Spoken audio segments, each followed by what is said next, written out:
Hi, everyone. I'm looking at my hotspot because I'm just crossing my fingers that we're going to be able to stay connected tonight. It's been very weird, guys. Oh, I hope you guys are having a good day. Oh, we got 20 people in here already. Nice.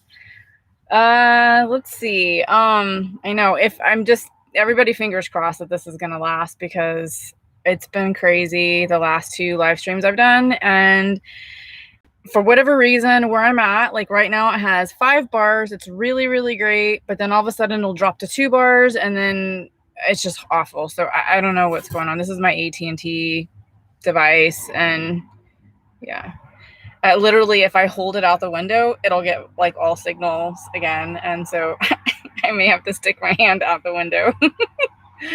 Oh my goodness. All right. Let's get started. Well, first of all, hope you guys are having a great evening. And let me just adjust the camera here a little bit. I think we're good. Oh, wow. Let's see. Who do we have in here?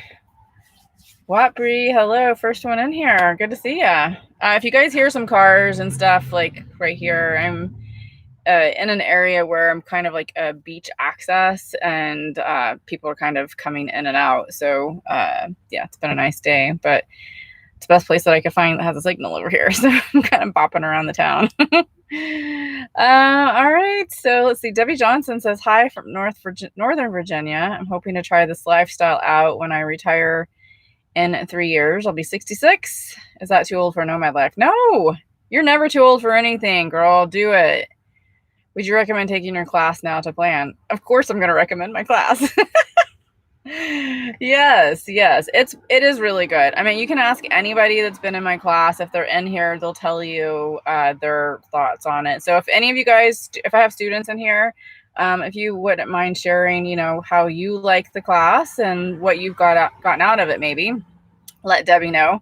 But yeah, it's, the thing that I like about it the most, Debbie, I mean, you learn a lot with 8 modules, but you're connected to a community. That's one of the best things. You're connected to a community. We do a live video call once a month, and you can get all of your questions answered, your concerns, your fears, all of those things. So I don't know. I think it's a win-win, in my opinion. A lot of us go through the very same things, and we just need help, and that's why I created the mentorship program. So yeah, go out there and do it. I say it all the time. I'm stealing Nike's slogan. Just do it. Kavita Diva says, she's talking to Debbie. Yeah. I'm 62 years old. I've been a nomad for 20 years. Oh my God, it's amazing. I would not trade in this life for anything in the world. That's super cool. 20 years, man. You're rocking it, girl. That is truly amazing. Sorry, I'm a little distracted by some of the cars coming through here. Let me just close that. And again, sorry for any of the noise over there. All right.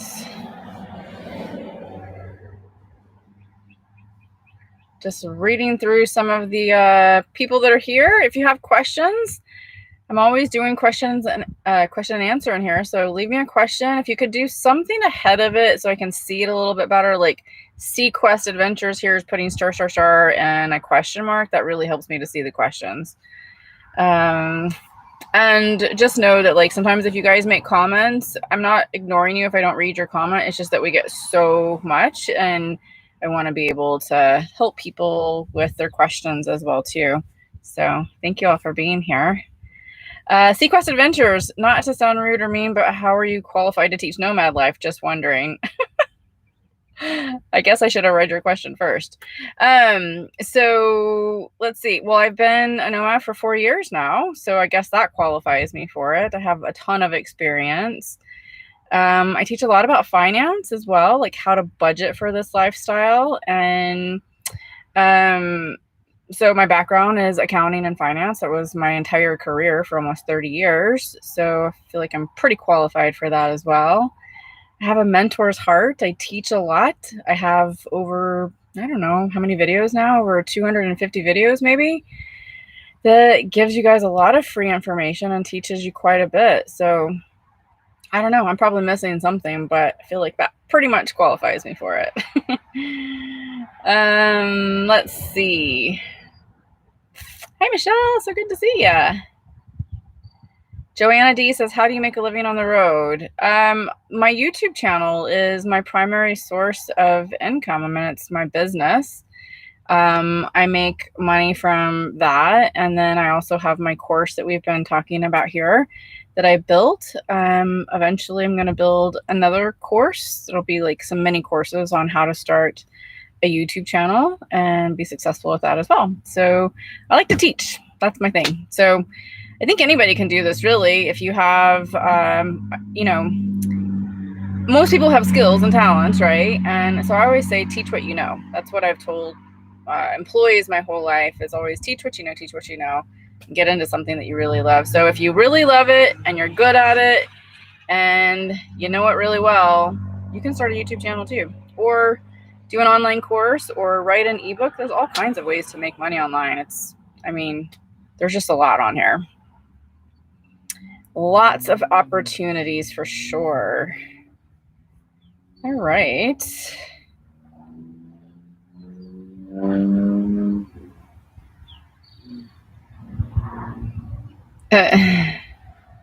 Michelle Stratford says, I'm just so excited I finally made it to the start. Me too, girl. How are you doing over there in Vancouver?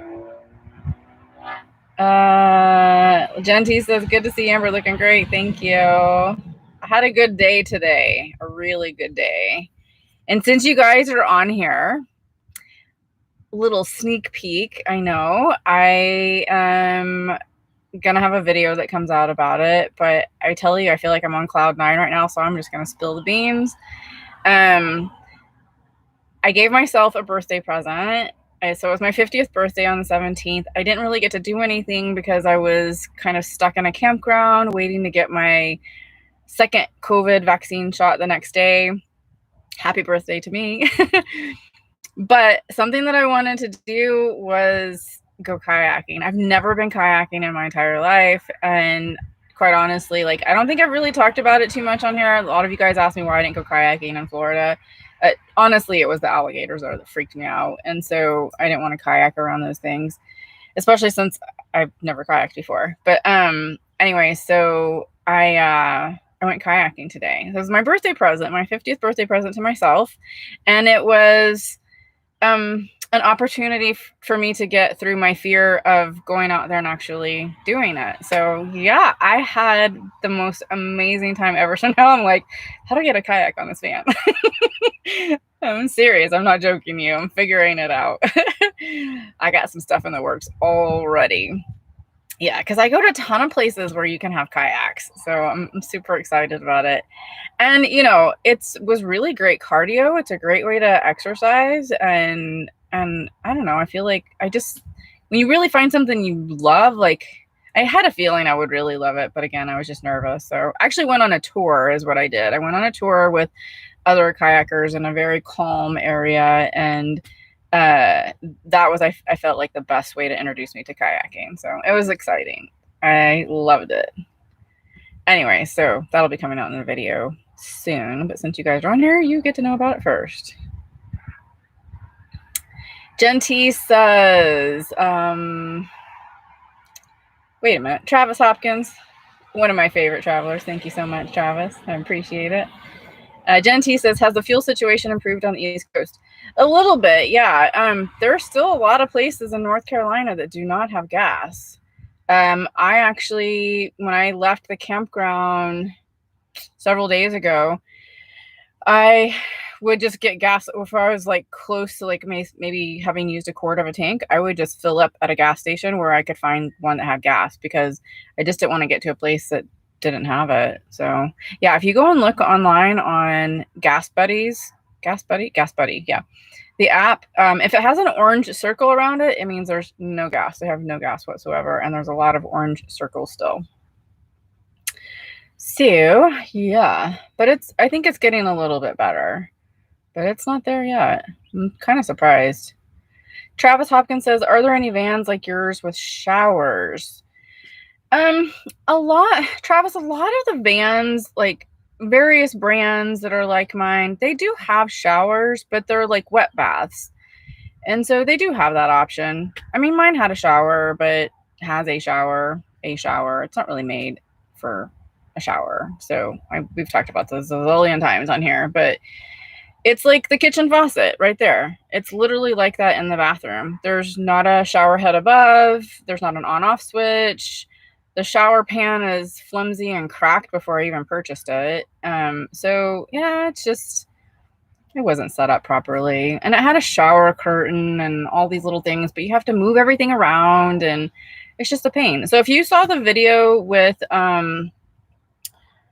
Kathy on the Born Free rig, she had a wet bath, but it was a little bit bigger and it was more ideal situation. Although, it is a bigger rig, but yeah, but they do have them. Yeah. This one just isn't really great. Hello, everyone. Thank you, Maury, traveling solo, for your answer to Sequest. Multiple years of living in a van full-time, perhaps, and being a seasoned accountant helps. Yeah, it does. MV201 says, what would be your favorite RV?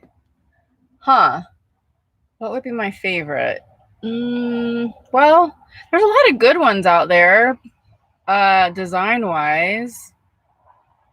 I mean, currently, I love the Winnebago Echo. I've never seen it in person, but I think it's beautiful. And they did, I think they took a lot of things that were wrong in like our vans and cleaned it all up and put it into the Winnebago Echo. It's pretty pricey, but I mean, they did a lot of cool stuff in it. So I like it. I really do like it. I think they're calling it a B plus, maybe a C. It's on oh my God, I just forgot what chassis it's on. Is it on a Ford? I think it's on a Ford chassis. Yeah. But it's got the body of a C. Oh, look at that. Martine, thank you so much. Happy belated birthday. She gave me a super chat of $10. Thank you so much. I appreciate it. I had a good birthday, despite like not really celebrating it on my 50th, but I've never been, I was here with everybody, you guys, for my birthday, which was cool. And I had a Zoom call with my friends and family too, which was nice. Yeah.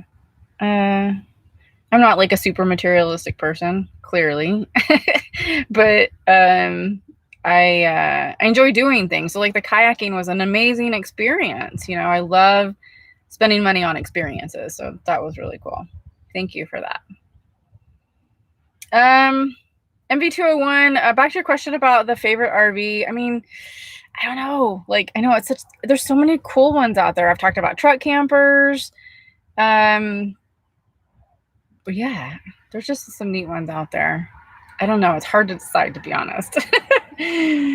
But I will say, I guess Echo is probably at the top of my list, only because, like I said, it solves all of the things that were wrong here, and it's just got some cool stuff in it. I love the storage that it has. Michelle Sella says, please smash that like button, my friends. Yes, please. There's 127 people in here and only 53 likes. Hit the like button for me, please, if you can. If you don't know, the reason why we all say this, all the YouTubers say it, like, share, subscribe, hit the notification bell. It helps the algorithm to know, and I always hate saying it, but it is true. It lets the YouTube algorithm, if you like a video, YouTube is like, oh, everybody really likes this video or this channel, so it will show my videos to more people who are looking for content like this. So you may have come in to my channel accidentally because one of my videos was recommended on your homepage. So that's why, because all these people hit the like button for me. So thank you. Oh, look, we're up to 80. Yay. Bob H, are you still thinking of changing your van? Not right now. No, I don't know what my future plans are going to be just yet. I've really been talking, about eventually going to Europe and doing some traveling there. And I've talked about, maybe buying land somewhere and having a home base.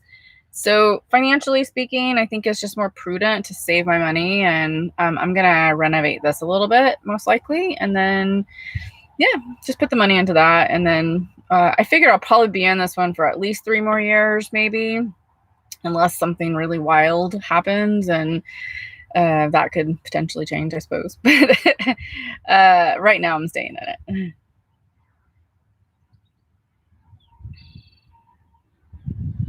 Thank you, Jackie. Jackie Brockington, yes. Yeah, 72 and retired. I want to do what you're doing. You're an inspiration. Thank you. I know who you are. We've talked on Instagram. Yeah, totally do it. What's holding you back? Or is there anything holding you back? Are you waiting? Are you still looking for an RV?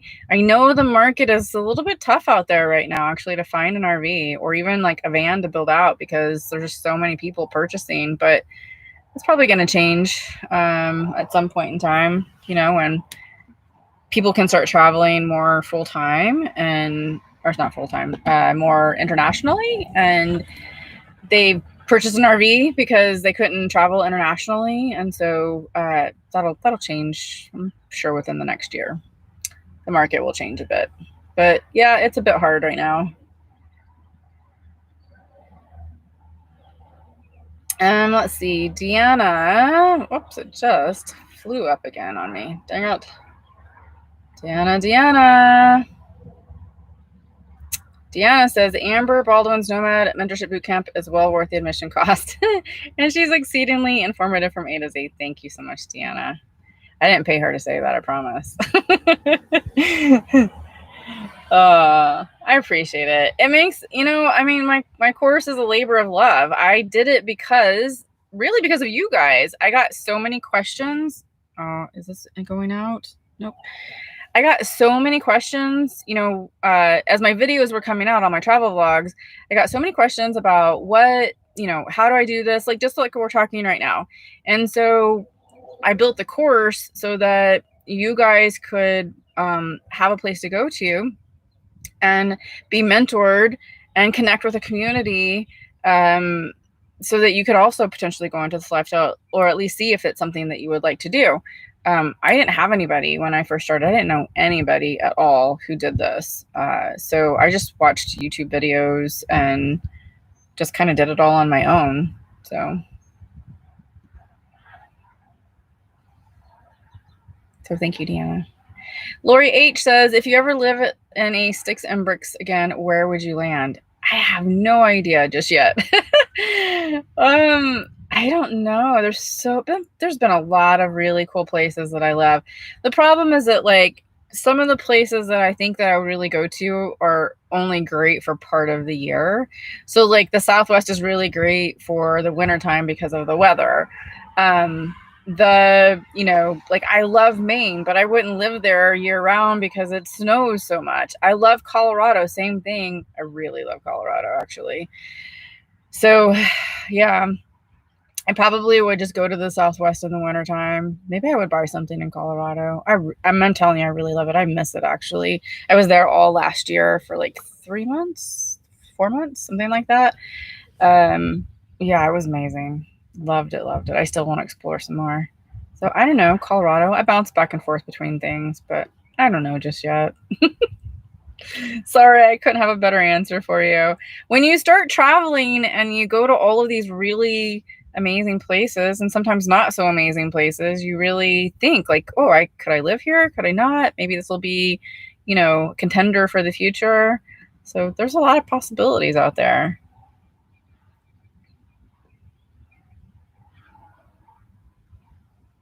Okay. Kim Thornton says, hello, I just found you on YouTube and I'm really enjoying your channel. Thanks, Kim. I appreciate it. Yeah, that's super cool.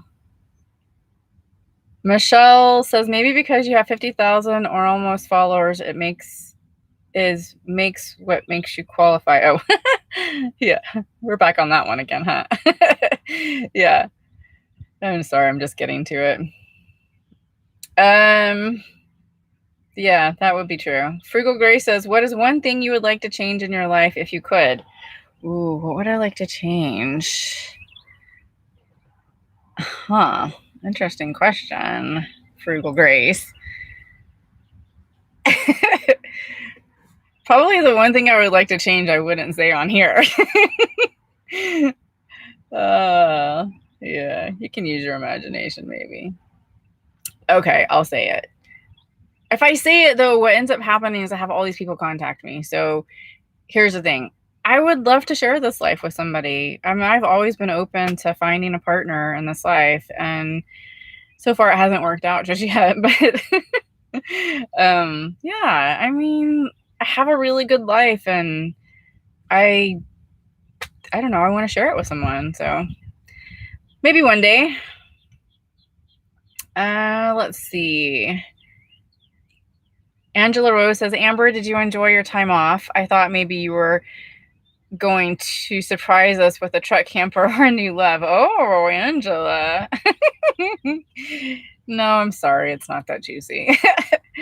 No, I just, yeah, I haven't really talked about it. So I'll go ahead. I talked about it maybe a little bit. So I can't remember.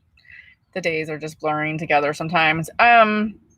So Angela, one of the reasons I took off was, one, it was my birthday. Two, I was getting the COVID shot and I needed to kind of clear my calendar, which meant not doing videos and things like that. And I was behind in doing videos, editing. I had a lot of content, but I hadn't edited them. And I didn't think I would be able to, because so many people had said like they had certain reactions to the COVID vaccine. And so I cleared my calendar pretty much for the last week. And then the third reason is, I'm going to be honest, like, and you guys, honestly, you guys saw it because you guys were talking to me about it. Like, Amber, you traded in corporate life for doing the same thing in your own business, which was working too much. And I was tired, and you could probably see it in my videos. I was really tired from doing daily videos.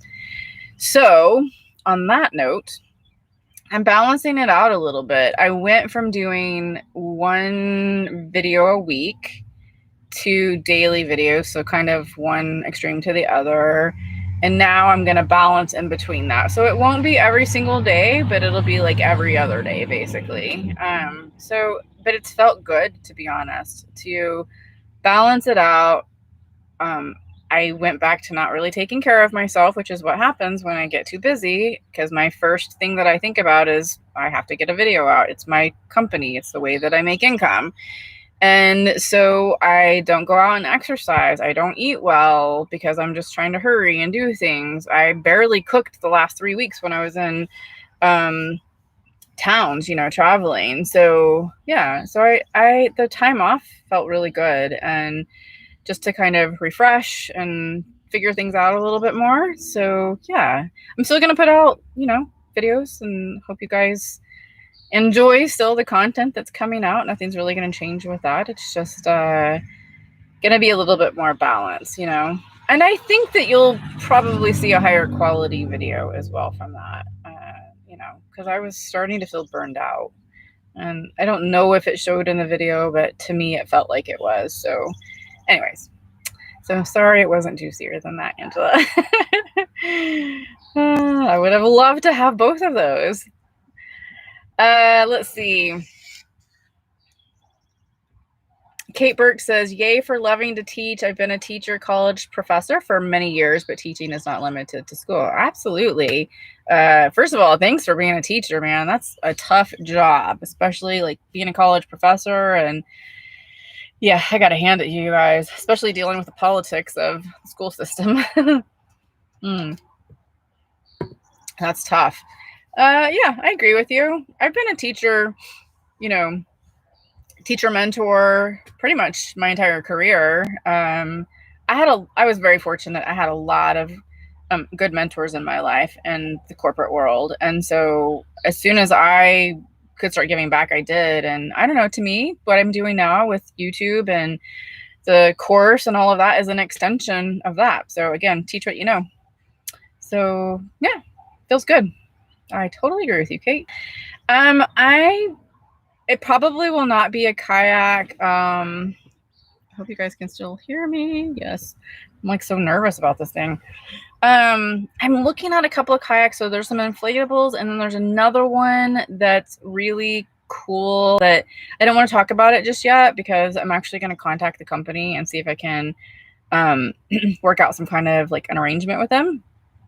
And so we'll see. It's a kayak I've been looking at for a long time, and I know a couple of nomads who have it. I just thought like one day when I figure out if I really like kayaking, this would be the one that I want. So we'll see. So I'm going to kind of keep that one under wraps for right now. But yeah, there's a lot of cool ones out there.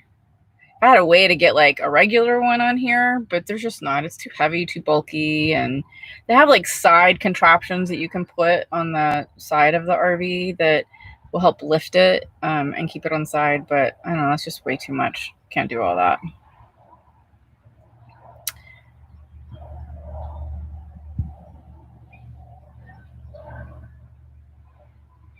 Okay, let's see here. Angela Rose, what was the lotion you use on your face? The stuff you were sent to try out. Oh, Angela, it's in the description box of my videos. Pretty much every video. It's called La Coez, and it's a face oil. Yeah, so there's a link there, and you get like if you buy it through my link, you get a free gift, and it's like this really cool like Japanese tool that kind of, I don't know, helps like smooth out the facial lines and stuff. So yeah, check it out. Jenny Traverso says Advanced Elements makes a kayak that inflates. Oh, that's cool. I haven't heard of that one, I don't think. I'll have to write that one down. Thank you. Sorry. Okay, come on.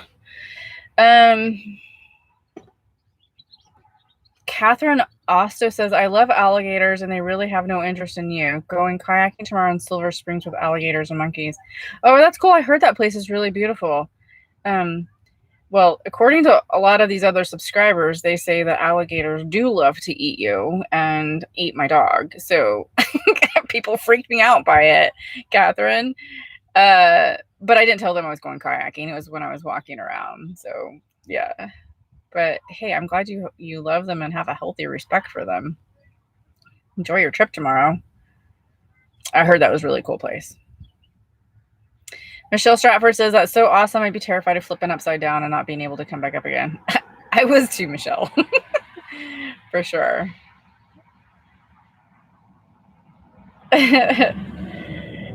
Barb Colvin says, hi, Amber. Have you considered coloring your hair lighter with highlights so as your beautiful grays come in, they will blend in better? A friend did this and it worked great. Barb, I can't. I know a lot of people do, but my hair is really fine, and bleach, it doesn't do well with bleach.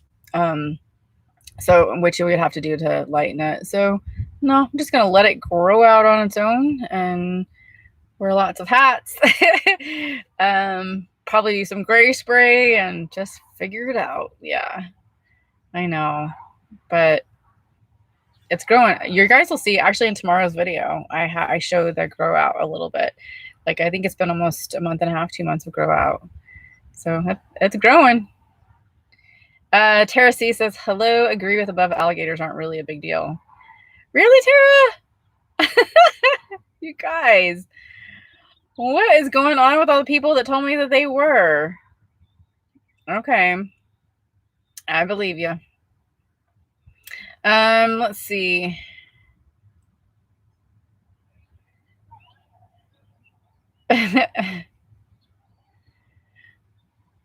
Martine says, I haven't started visiting RV dealers yet, but I'm attracted to the Travato with a bathroom in the back. Yeah, there's quite a few people who have that. My friend Tiffany from Where Is Tiffany, she has a Travato, but hers is in the side, and she really likes it. I think she does well with that one.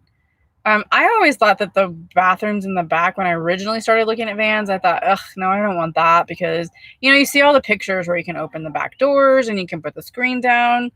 Do you know how many times I've done that? Maybe 3 times, and I don't leave it out. I would never leave the screen down and the doors open overnight. So yeah, I just never did it, but it looks great in pictures. But otherwise, not a lot of use for it. So bathrooms in the back, I would totally go for it if you really like that.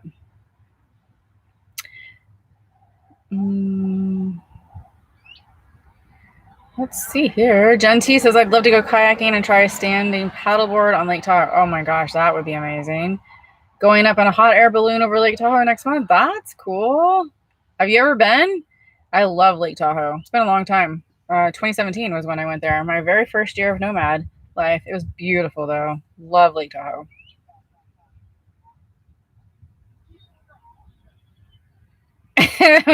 My gypsy adventure. Don't do what I did the first time I kayaked. I spotted a ramp to put the kayak in. There's people out there, but didn't see it was covered with algae. I went ass over, tea kettle in front of a line of people. Oh my God, that's awful. I'll have to remember that. Thank you for that warning.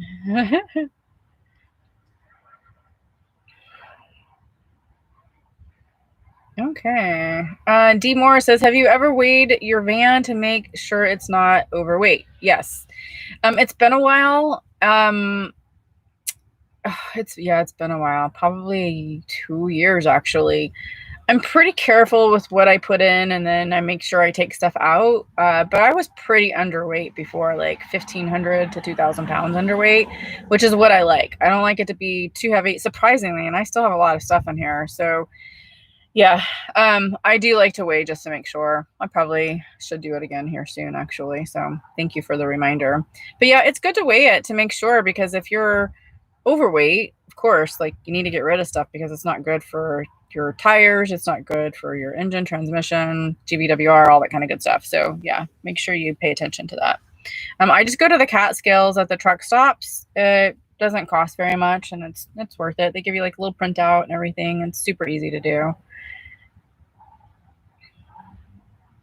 JA says, glad you did something great for your birthday, but I'll admit that I went through story chasing withdrawal. Oh, sorry. There's another video coming out tomorrow. And you can always rewatch all the older stuff. Did you notice I was putting stuff on the community page that would suggest a different video that maybe you guys might like? So I was trying to do that to kind of keep things going a little bit more, and sometimes like there's new people on here who haven't seen everything, and maybe some old people who haven't seen everything either. So sometimes it's nice to just kind of repurpose some of the older content and pull up things that I think you guys might be interested in that's relevant for now. But thanks for messing me. Terry says, what, no birthday week? Belated happy birthday. Hope you're serving this heat spell and cicadas on the East Coast. I have not seen any of the cicadas yet. I don't think they're not coming out yet, right? Or am I not in the area? I feel like you might have to be a little bit further north, but I'm not sure. Oh yeah, and by the way, no birthday week. It's a birthday year. I'm celebrating all year long with friends and family as I travel everywhere. So yeah, it's all good. Okay, let's see.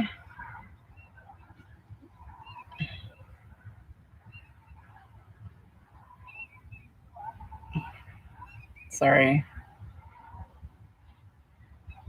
Just getting through some of the comments here.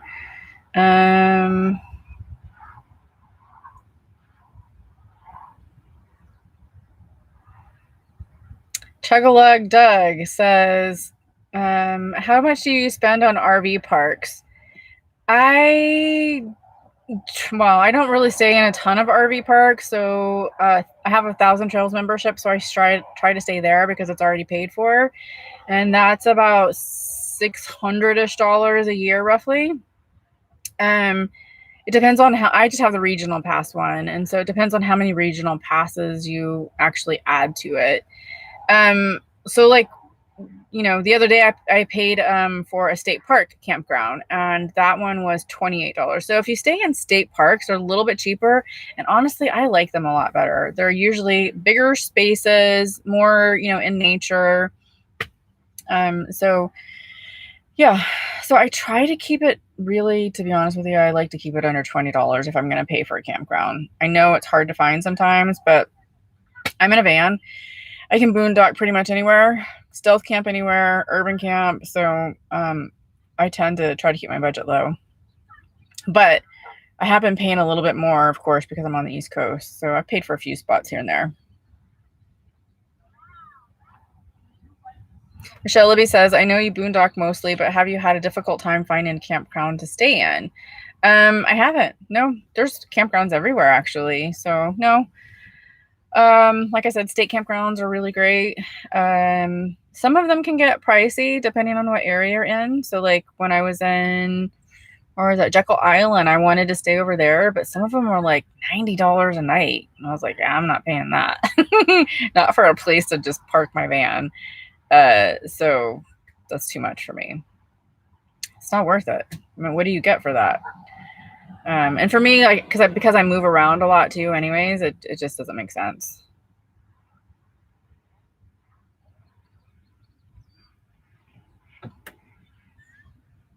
Deanna White, ultimate journey level. I can't believe more people aren't doing it. A claim to fame. Yes. I see some comments here. I must have missed one where somebody asked about becoming a member, maybe. So yeah, if you guys don't know, I don't talk about it all the time. It's kind of a passive thing that I talk about, I suppose. But yeah, if you guys want to become one of my members, it's a YouTube membership. There's different levels. You can sign up for whatever level you want, depending on what your budget is. But people just wanted to know like how they could support my channel. So I started the YouTube memberships. And so what Deanna is talking about is ultimate journey level is the highest level right now that you can support my channel with. And if you do that one, you get to have your name and credits on all of the videos. So yeah, pretty cool thing. And then all the other ones have like some perks too, so you can check out that as well. So depending on what perks you want, you can get in at that price. So thanks, Deanna, for sharing that. Lily. There's some guys over here that went surfing, and Lily's barking at them. Come here, Lily. Come here. That's what you're hearing outside, by the way. Lily, come here. It's okay. I know. Thank you so much for telling me someone was there. Thank you. It's okay. Shh. It's okay. All right. Sorry, guys. Camping Girl to you says, I've been watching some of your videos. You're such an inspiration for so many wishing to live in the van life. I really appreciate that. I try. That's what, part of my message is, I suppose, with my channel is to inspire, motivate, and teach. And, I share my experience along the way, good, bad, and ugly. Let's see. Susan F says, why didn't I think of that? She puts question mark, question mark, question mark, and then the word question in capital letters, question mark, question mark, question mark. It's a good way to get my attention. Hey, girl, what's the funniest, craziest thing you've had to edit out of a vlog? Let's see. That I've had to edit out of a vlog. You guys are asking me some good questions tonight. What have I had to edit out of a vlog?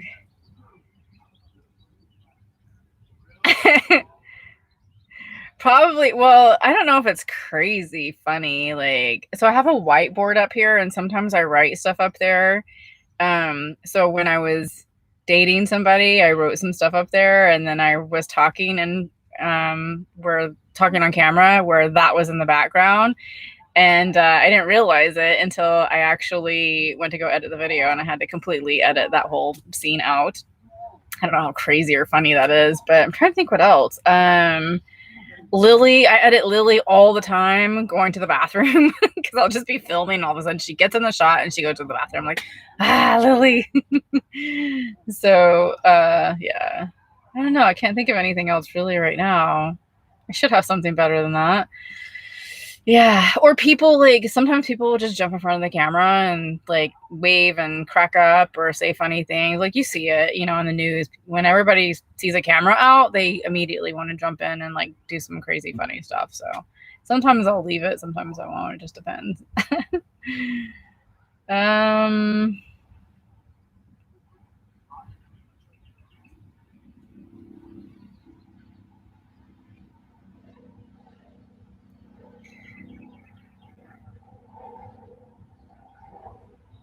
Arthur Leslie says, do you have an exit strategy if the economy crashes or other nations shut down situation?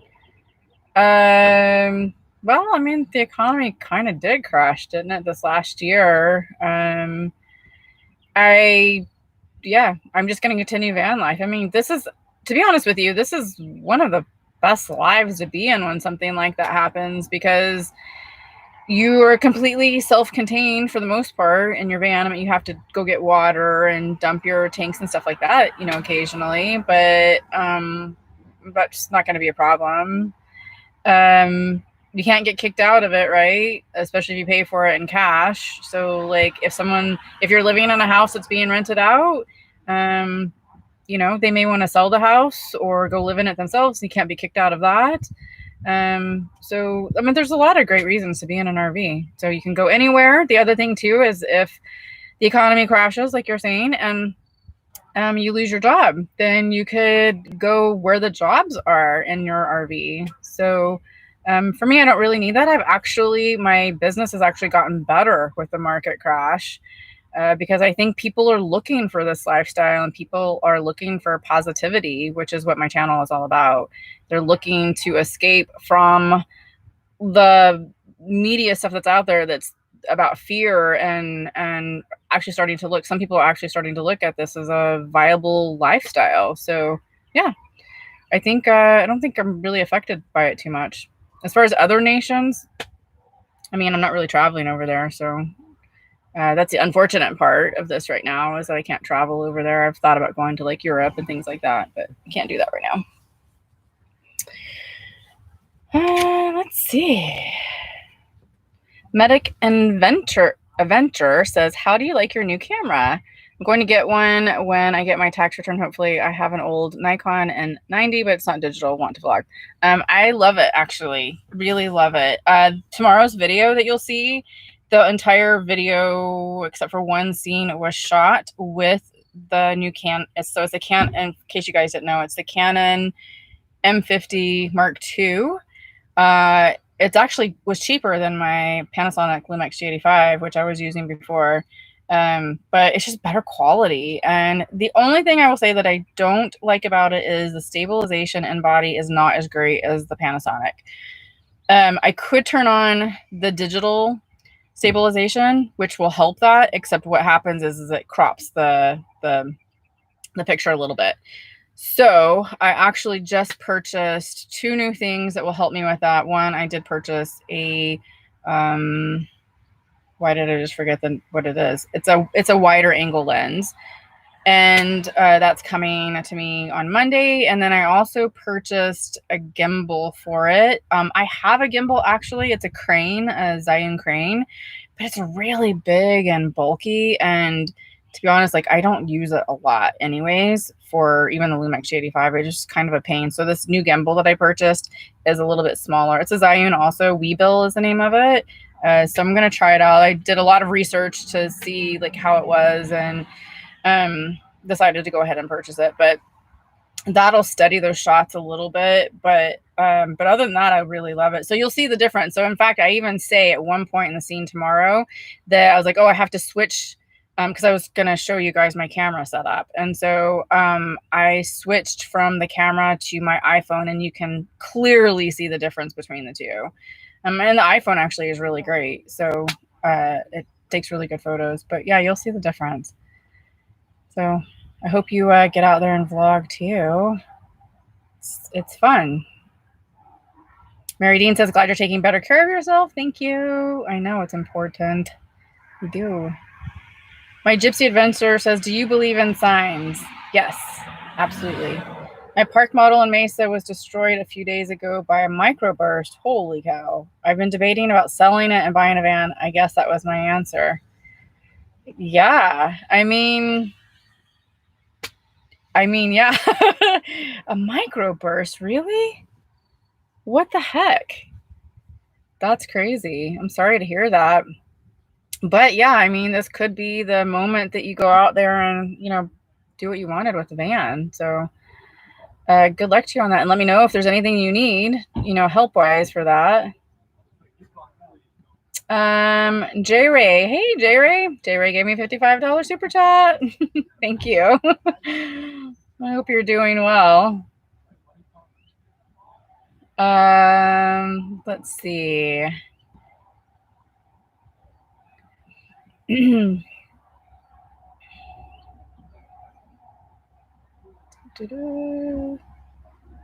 Michelle Libby says this is an elbow.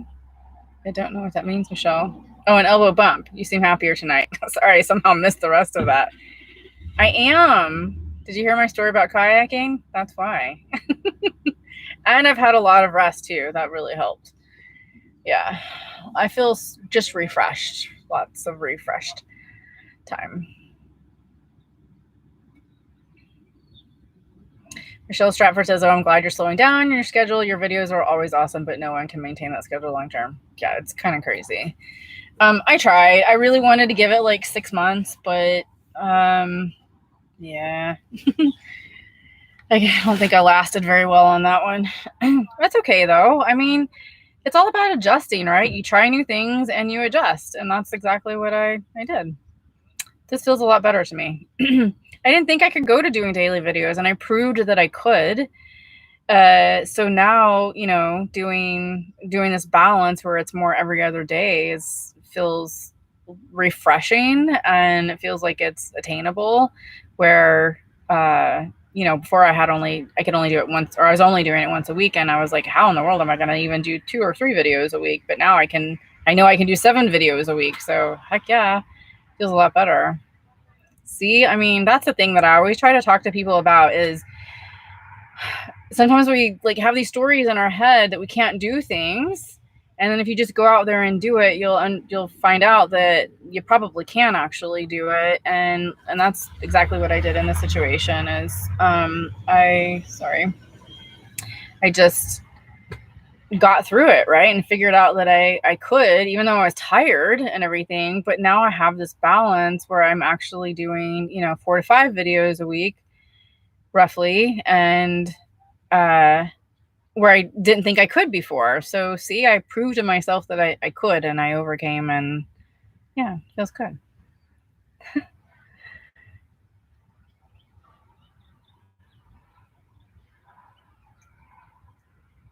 Cindy Bell says, where's Lily? Oh, she's in the front seat chilling. She wouldn't come over here earlier. I tried to get her over here. Sorry, guys. She can be like that sometimes.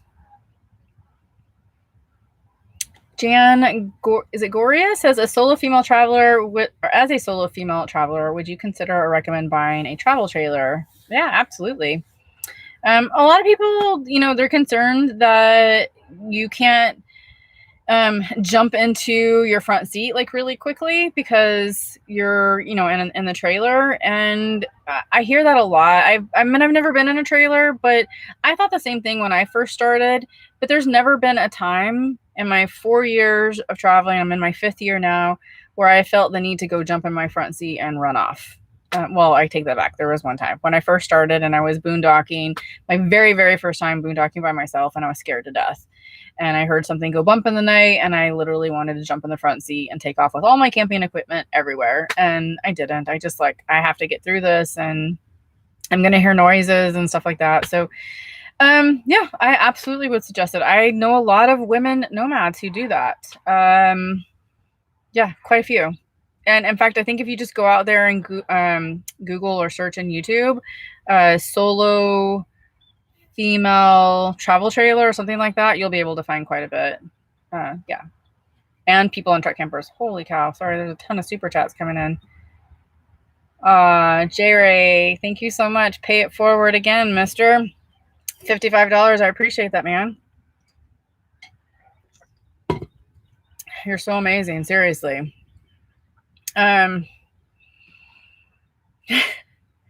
Watbury, $25. Finally got a new job starting 6/1, unemployed for 11 months. Watching your vids kept me entertained. Oh, wow. Seriously? That's amazing. Well, congratulations on your new job. Unemployed for 11 months. That's hard. And I'm glad that I could keep you entertained during that time. But congratulations on the new job. That's probably going to feel really good. $5 from Deanna White. Blessing upon blessing. Thank you so much, Deanna. I appreciate it. You guys are such an amazing support, man. Got such a good community out here. I'm going to stop really quick and say we have 214 people on and 144 likes. If you guys all could hit that like button, I'd really appreciate it. Helps my videos to be seen by more people who are looking for content like this. Do I sound redundant now saying this?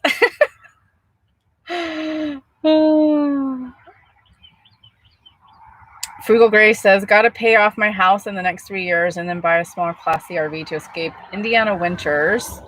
I need a small piece of land in the south somewhere with a fence yard to escape through wonderful dogs. Oh yeah, that's super cool.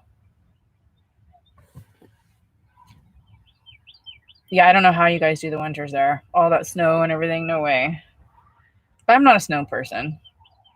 Jay says, do you ever get cabin fever in the smaller space in a van? Yes, I do. Sometimes. So actually, hold on. Let me just turn that light on. Ooh, is that too bright? Hopefully not. It's starting to get dark over here. Do I ever get cabin fever in smaller space? Yes, I do. You live outdoors a lot. So when it's raining a lot somewhere, like when I was in Seattle, Washington, or the Washington area last year, oh my God, it was awful. It was raining so much. It was cold, windy, and I was in the van all the time. And yeah, I was starting to get a little stir crazy. But yeah, in any RV, really, I always think about it as you're living out of your RV. You're living outdoors more. You're in more places living outdoors.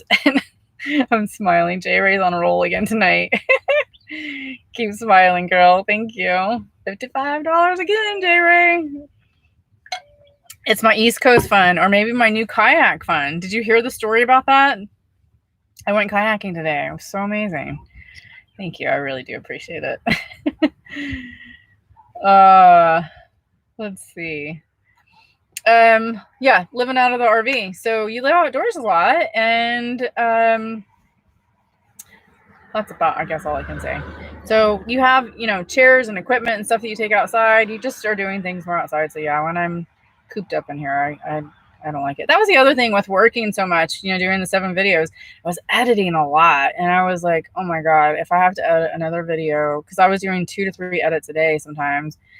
And while I love it, it was starting to not be fun anymore, because it was starting to feel more jobbish and just like I wasn't having fun, and I couldn't get out and do anything. So just feel like I couldn't breathe, So yeah, that's just me. I feel like I'm gonna have under my eye here. And what's crazy about that, just a little clarification. I love what I do, guys. I love the editing process. I love doing the videos. I love doing all of that stuff. But once it gets to be where you can't leave your van or go out and have fun, that's when it, gets to be hard. Martha says, did you get a new bike yet? No, Martha, but I think I found one.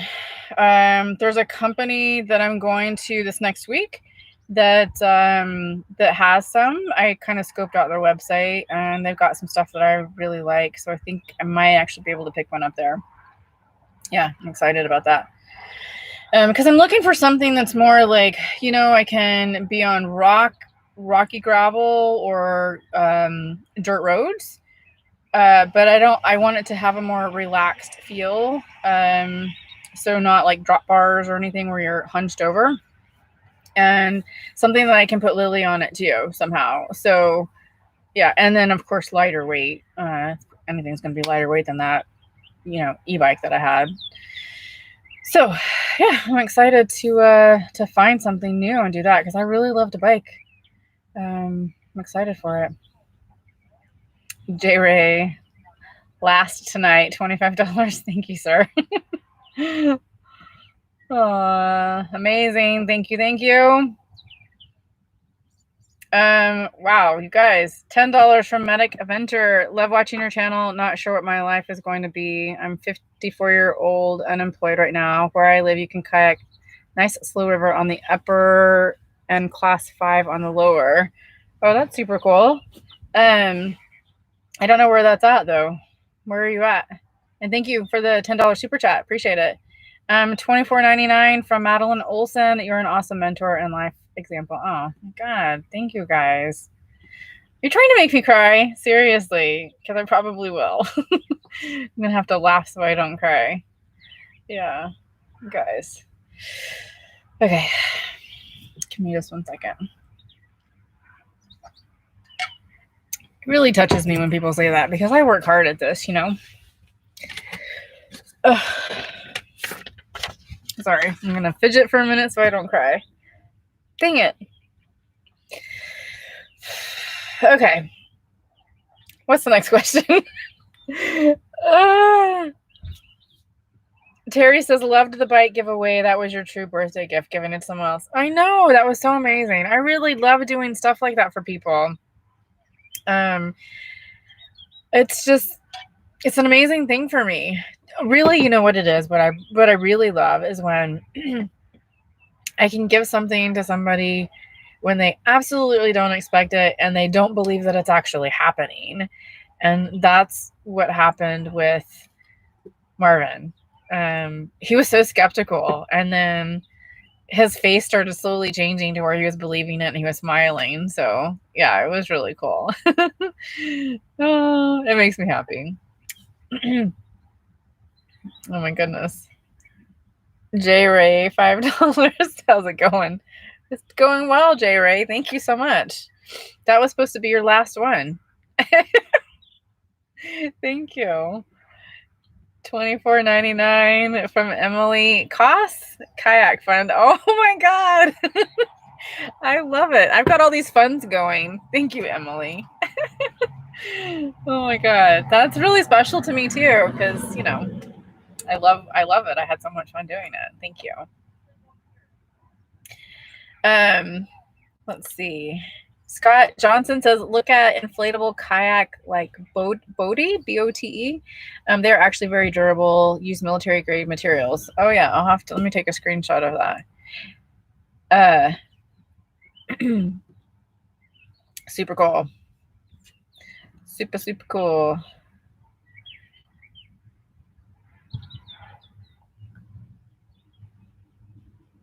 Emily Cost has just posted my kayak for sale yesterday. Just keeping my inflatable. Foldable kayaks are difficult. Foldable kayaks. Which kayak did you have? I'm curious now that you say that. And why are they difficult? $4.99 from Terry. Belated birthday blessings. Thank you, Terry. I appreciate that. I can never pronounce your last name, which is why I don't say it. I'm just going to say Terry Z. How's that? Terry Zalzeski. I'm going to mess it up, Terry. I'm sorry. Terry Z. Thank you. I appreciate it.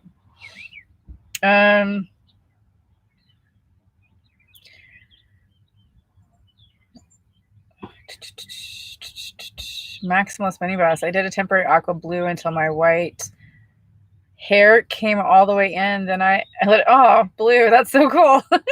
I tried going like with some extreme colors. Was it last year? Year before last? Year before last. I can't even remember now. Purple and pink. I kind of liked it, but it doesn't like me. Didn't stay very long. Holy cow, man. $100 from Watbury. Kayak fun, which would be cool in videos. Oh my god, you guys. Thank you so much. You're spending your hard-earned money and you just got a job. Thank you. It's very sweet of you. All of you guys, seriously. Chris D. Costello says, I got my stepdad the National Geographic book you're using and he loves it. He's headed to an RV show in Vegas. Oh my god, that's amazing. Glad he likes it. It's a cool book, guys, seriously. Some of you guys have asked me, because I guess I haven't really mentioned it in there before, but the National Geographic book, it has all of the scenic highways and byways, right? But it also has places to stop along the way. And that was one of the questions you guys asked. And I guess I didn't really say that. But yeah, it has a ton of places to stop along the way. And so I will tell you, like, one of the things that I do is, like, I'm actually going to come out with a video that shows how I pin all this stuff on my Google Maps and kind of plan my travels. But one of the things that I do is I post my National Geographic Scenic Highways and Byways as pins on my Google Maps.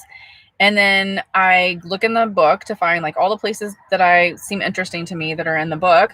And then I pin those on my map. But what I do is I go to, I have a couple of websites that I go to find places. But my biggest one that I like to go to is TripAdvisor. And I find the city that I'm going to go to or town I'm going to go to. And you can look up things to do there. And there's like all kinds of reviews and stuff like that. You can actually go to also the tourist website for that city. and it will tell you like the cool things to do as well. So I do that and just kind of research a bunch of different things. But yeah, it's a lot of fun.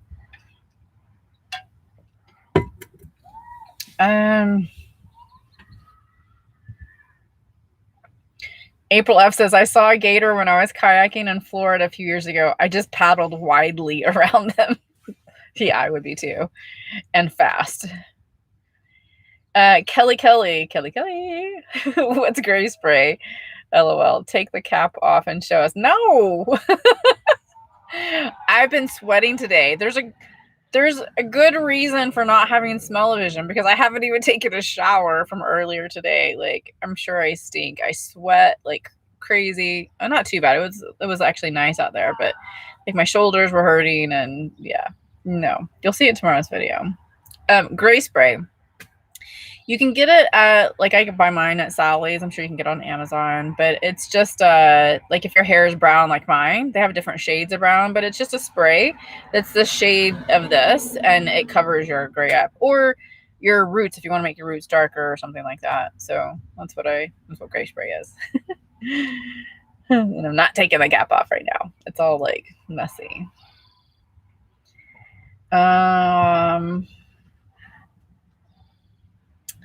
Paul Escudero, I hope I pronounced that right, says, what's the next big story you're chasing?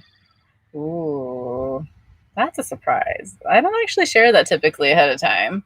The only reason why, Paul, it's not because anything's like super private about it. It's just that it would give away my location. So, and which I don't do, just for safety purposes. But I'm just I'm going up the East Coast and just like, yeah, adventuring around there and finding cool places to explore. So yeah, you guys know anything? A lot of you guys have told me some really cool places to go to along the East Coast. So let me know. I'm also going to Michigan at some point this year. Yeah. Joy Ann says, come kayak at Lake Norman in North Carolina. No gators here. That's cool. Thank you. I'm going to actually screenshot that too. Yeah, I mean, in my travels, there's been a ton of places to kayak, and I just have never done it. I'm sorry for the noise. Hopefully, it's thinning out over here. I have to have the windows open. It was a little warm earlier. Barb Colvin says, gray is beautiful. I have plenty. You don't have to hide it under a hat, although you have some pretty neat hats, and wonder which one you'll wear next. So yeah, well, the hats, I will say, I actually do love wearing hats. So the hats, there's a couple of reasons for the hats. The hat, it's not necessarily the gray. It started out mostly because it's so humid on the East Coast, and my hair looks like crap when it's humid. It just is really flat. It flies in the wind. That's the other thing. When it's windy outside. I just started putting a cap on because it's so windy. My hair is all over the place. It looks horrible on camera, and yeah. So just I'm wearing a hat. Not all the time, but I have been wearing the hat a little bit more on the East Coast because of that. But thank you. I like hats, actually. It's nice and keeps your hair all nice and tidy, and although really not the back right now, sorry. But I have fun wearing them and finding new ones. And it keeps sun out of your eyes. There's a lot of good reasons for it.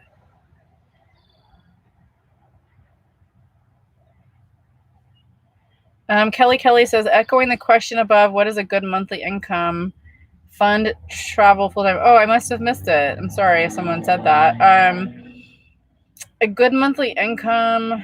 It's so hard for me to answer that question because everybody's different. You know, your bills are very different than mine. And so, so what I've done for all of you guys who are asking that question, because I don't know who else did, but if you go to the description of my video, even I think right above the subscribe button, I believe it's kind of in that channel art, you see the picture of me up there. There's a thing that says, I think it says free budgeting course or something like that. And also a link in my description.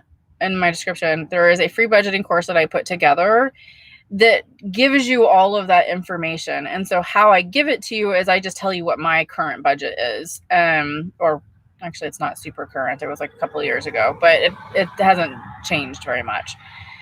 So it tells you what my monthly expenses are, but it also helps you to figure out what your monthly expenses could be. And it asks like a lot of questions. It's a free course. There's no payment for it whatsoever.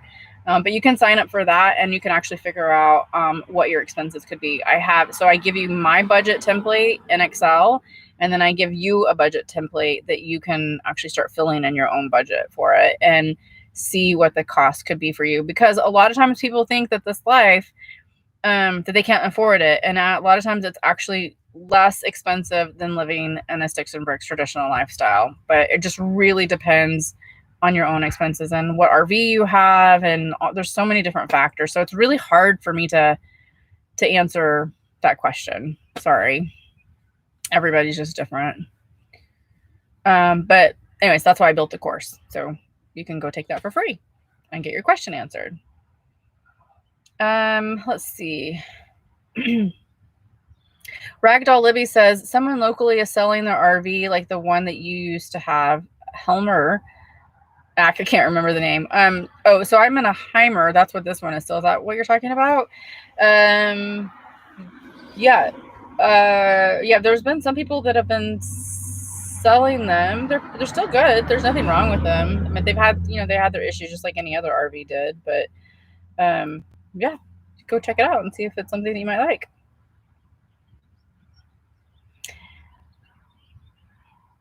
Deanna White says, "Where's Tiffany?" That's her channel. My friend Tiffany cracked me up when she said on hers that you were her sister from another mister. Yeah.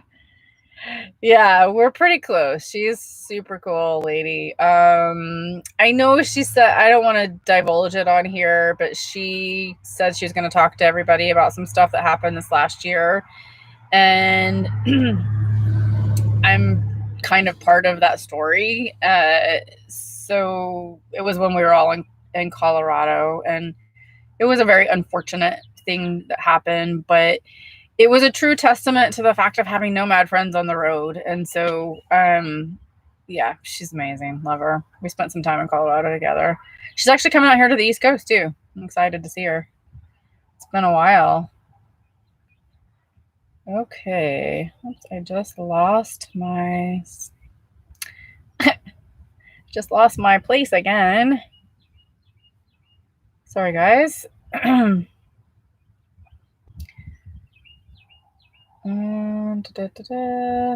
I miss that one? Okay. Sorry.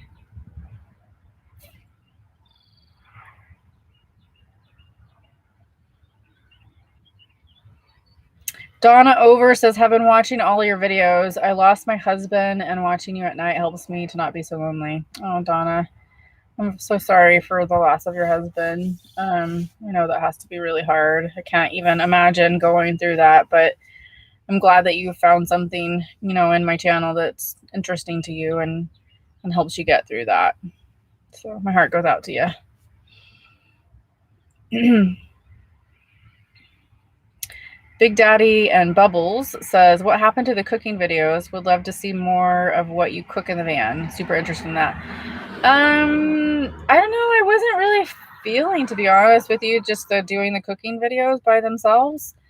It's not really what my channel is about, cooking videos. It's about travel. So what I try to do is incorporate cooking into my travel video. So I might not show like exactly every single step, but I show a good portion of it. But yeah, that's just kind of how it was for me. I tried something and I didn't feel like it worked well for me. I'm glad you enjoyed it. I'm sorry I don't do them, more often for you. But I haven't been cooking a lot lately, as I mentioned earlier. So I'm hoping to change that soon. Lynn A says, Amber, what was the name of the new Kindle that you got? I'm trying to find the one like yours that's reverses the pages. Must be missing it. Lynn, I actually put it in my Amazon store, which is also a link in the description box, but it is the Kindle Oasis. And yeah, it works amazing. But yeah, that was one of the things that I really loved about it, is that you can flip it up and down and it goes right side up. Let's see. UPC investigation says happy 18th birthday. Now I know you're lying to me because I don't look 18 for sure, but hey, thanks for that.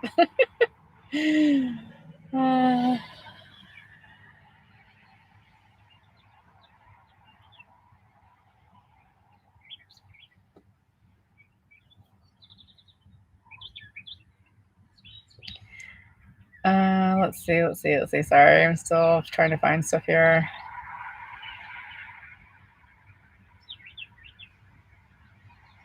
Daughter of the King is asking about my monthly income, the lowest amount. I think, again, you just need to figure it out for yourself, which is where you could go take that free course that I was just talking about earlier. So it's, I think it's just called free budgeting. I need to go look. I haven't looked at the title that I gave it in a while, but free budgeting course, RV budgeting course, something like that. It's in the description box and also just above the subscription button on my channel. But yeah, you can take that for free. Joy says Lily the guard dog. Yeah, she is.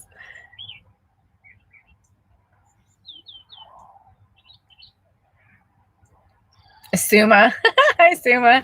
That's hilarious about Lily. There have been many times I've seen her circling, and all the dog owners know she's about to poop, then she cut. Yes, it happens a lot. Yes, it does. Camping Girl to you says, I enjoy your videos because you keep it real. You talk about the good, the bad, the ugly, along with the fun, the benefits, and the adventures of van life. Stay safe and enjoy. Thank you very much. I try, sometimes at my own detriment, which you guys will see very soon. I'm not going to even talk about this on here right now, but I'm teasing it for you guys. There is something that happened this last week, and it wasn't good. And but it is something that people have been asking me about in the past, and it was definitely the bad and the ugly. So, but that'll be coming up here soon. Sorry, I can't give you more information than that right now. I mean, I could, but why would I? I want you to go watch the video. Did you see how I did that? But no, in all honesty, it's I try to show you guys everything. It's a very vulnerable video for me, which is kind of why I don't really want to talk about it on here, because yeah, it was even hard for me to think about putting it out there. I wasn't sure if I should. And I talked to a couple of people and they're like, Amber, you always say that you try to show, like what you were just saying, you know, the good, bad, and ugly, and it's part of your story. So I decided to go ahead and do it.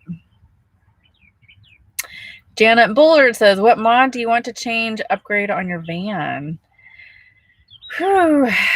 The big one is the back end. The cabinets that are back there just aren't very functional. You can't get into them very easily, and it's hard to get in and out and really store things properly. So I want to rip out all the cabinets that are under the bed and suspend the bed. I'll have to, so the bed is actually sitting. So if you imagine, like, so I'm trying to figure out how I can do this. So you see I have two sides of the van, right? So on each side, left and right, there's counters or cabinets back there.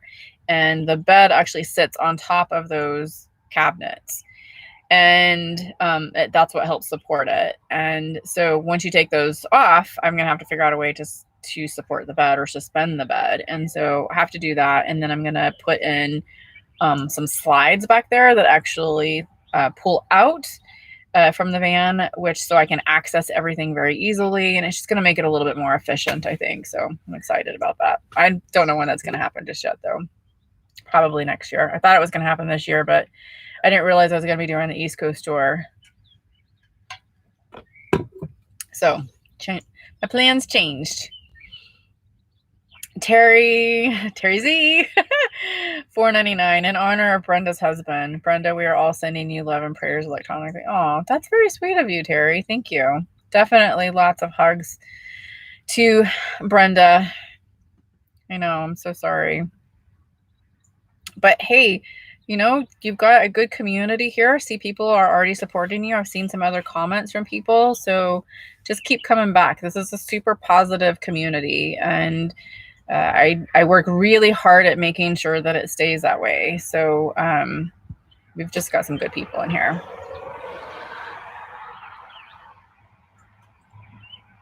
And Maury's a big part of that, by the way. If you guys don't, when I say Maury, his name is Traveling Solo. He's one of the mods. Go check out his channel. He does a lot of videos on like modifications to RVs. And but Maury's one of my good friends. He had a Heimer. That's how I met him. And yeah, so he was gonna help me do some of my modifications, but then I ended up coming out here. At least I had him almost convinced that he was gonna do it. Anyways, go check out Maury's channel. If you haven't subscribed to him, go subscribe. He's got a very interesting sense of humor. And I'm sure I'm about to get a text from him. He likes to call me a punk when I poke at him a little bit, but it's fun. He pokes at me all the time. Anyways, I'm waiting, Maury. I'm ready. So what was I trying to say? Oh, I got off track there.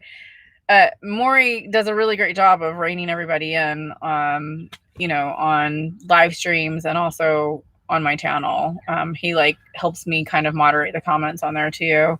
And then of course I saw Michelle was in here, Michelle Libby. She's moderating too. She's done a fantastic job. And I don't know if Tracy's here, Tracy from Freely Me RV. She's in here sometimes too, and she moderates. Great moderators. They're huge help to me. Lauren Triffic says how to protect yourself from bears when sleeping at night. How secure away is your food or scents? So I've never had a problem with it. I mean, I'm in a van. So I'm at the doors. Like if I'm in bear country, I'm pretty careful about actually eating food that's highly scented. So like, I will tell you one time I actually made some tuna fish. Probably the dumbest thing I've ever done in bear country.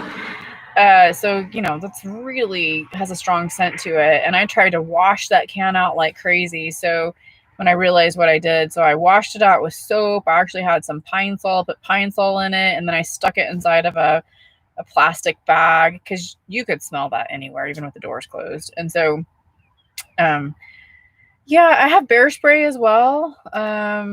So, you know, if I'm going outside, I don't tend to hike very much in bear country unless I'm with people because they tell you to not do hike in bear country if you have less than 3 people. So you could, you know, run into problems. But so bear spray, and then as far as sleeping at night, I've never had a problem with it here in the van. I mean, I suppose I could. I've heard of them like, you know, trying to get into doors or things like that, but I have all the doors closed and windows barely popped out if I need. So I won't keep the doors open, or sorry, I won't keep the doors open, and I won't keep the side windows completely open because you can kind of see here. Let me turn this around, or maybe you can see it right there. So there's the screen, and then the window is popped out right there. So they could easily get into something like that.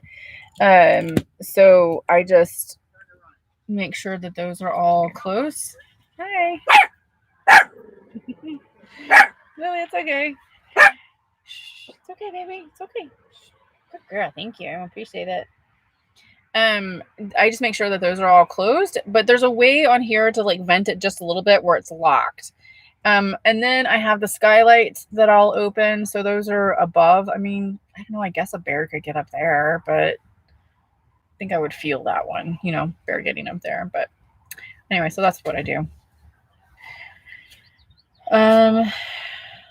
And then, yeah, I don't leave any trash. So sometimes in places that I'm at, I don't typically leave trash outside, or like if I've been cooking in my Instant Pot, and it's got like food particles in the bottom of it, I don't want that to go down my drain. So sometimes what I'll do is I'll go outside and dump it like in some bushes, but I do it far away from my RV. When I'm in bear country, I don't do that at all. I just try to get as much water out as possible. And then I put a paper towel down into the bottom of the sink, and then pour the water and food particles over that to catch the food, and then dump that in the trash. So that's really it.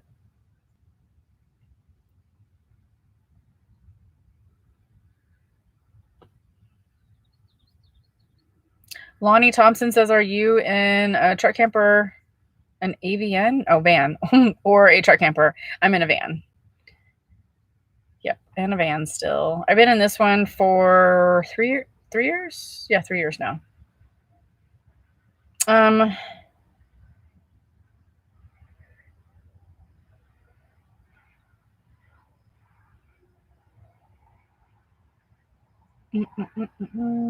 Sorry, still looking.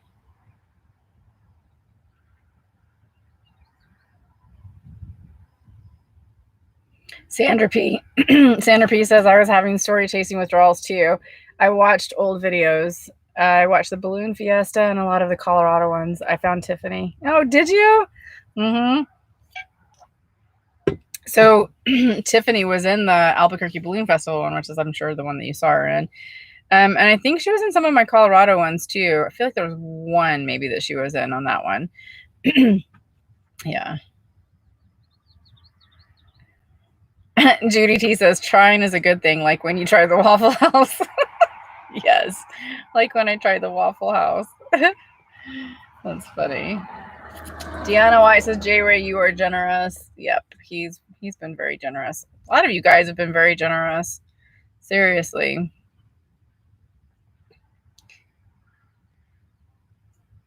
Kelly, I'm not taking my hat off. I'm not. You'll see it tomorrow in the video. It's all like sweaty and stuff. It looks, no, it's not gorgeous right now. Madeline Olson says, your videos are beautifully edited. A joy to watch. Thank you very much. I appreciate it. I try. It's a labor of love. Susan F. When will you have your hats for sale, and will they be trucker style? Great question. So I started that process actually, and the company that I'm going with does have some trucker hats, but when I put my logo on it, it looks like crap. Like they embroider it, but I don't know, it's weird. I'm gonna have to find another company that does the trucker hat. So it's gonna be a little while because I still have to build everything out. So I'm actually, the company that I decided to go with is called, well, I think I'm going with them. It's called Printful. And they don't actually have a storefront like Teespring does that a lot of the YouTubers use.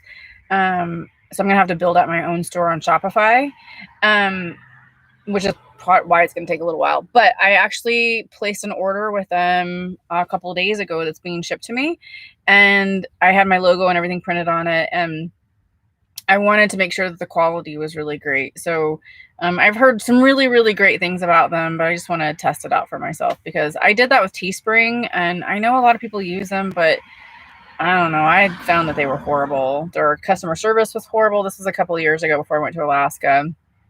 Customer service was horrible, and the quality was bad. It was really bad. So I'm not going to put my name on something like that. So I want to go with something that's good quality. So we'll see.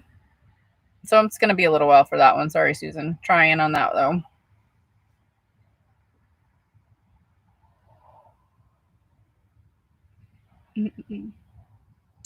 Maureen Krause says, hey, J Ray, we missed you. I know. He was missed, wasn't he? A lot of people noticed it. J Ray's got a reputation, man.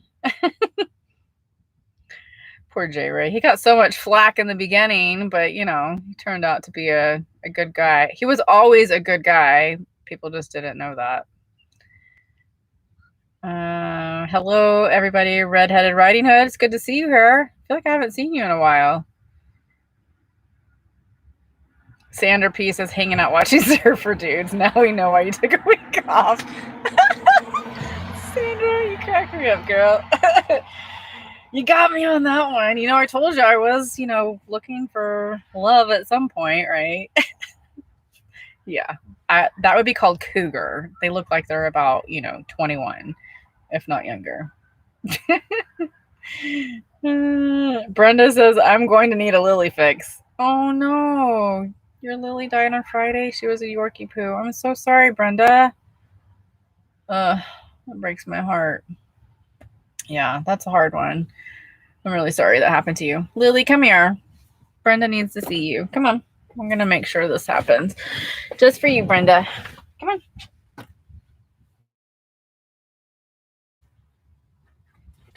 Okay. Lily, say hi to Brenda. Well, and all your other fans too. There she is. Lily went in the kayak today, by the way. Lily, did you go in the kayak? She's like, what is going on?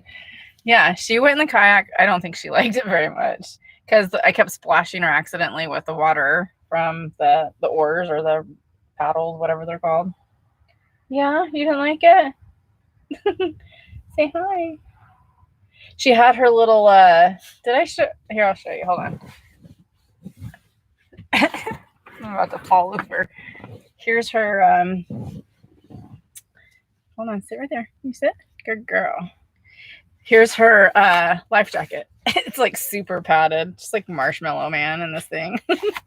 But it works. I like it. And you can just like pick her up from this. Yeah, she did good. Come on. Come on, girl. Come on. All right. I'm sorry about your little Yorkie, Brenda. That's not cool. I know it's hard. When my last dog died, his name was Dylan. It was very traumatic for me too. I just had such a hard time with his death, and it took me 3 years before I could even think about getting another dog, and then I found Lily. So yeah.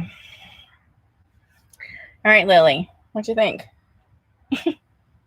She's just curling up. We both had a good nap after our time on the kayak. Why don't you sit right here so people can see ya? Can you stay right there? There you go. There you go.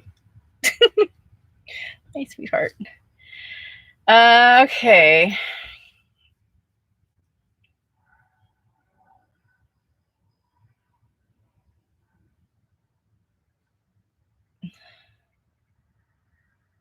Hope on the Trail says, thanks so much for your videos. Lots of great advice and positive attitude. Oh, thank you so much. I appreciate it.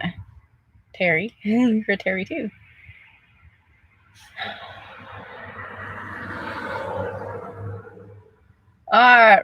Redheaded Riding Hood. I love the snow. I just went to Crater Lake and I'm still in Oregon and it's cold. That place is amazing. I'm glad you got to go there. I tried going for several years in a row and couldn't get there because it was snowing or it was really a lot of cloud cover. And so I wasn't able to get there, at least and take good pictures. But this last year, actually, I was able to get there. So I'm glad you're enjoying it, except for the cold weather. I couldn't do that.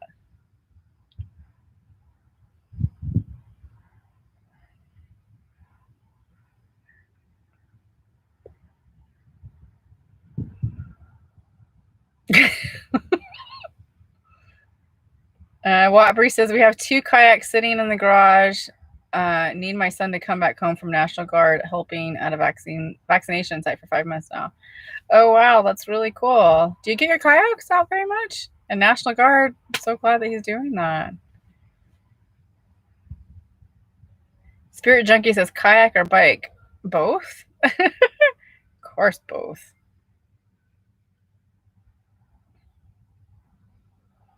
Martine says, do you miss not having a washer and dryer?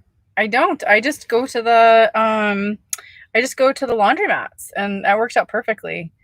I thought I would in the beginning, but I found that I actually love the laundromats better because I can, use up 3 or 4 washers at one time and get all my laundry done in like an hour. So yeah, works out nice actually.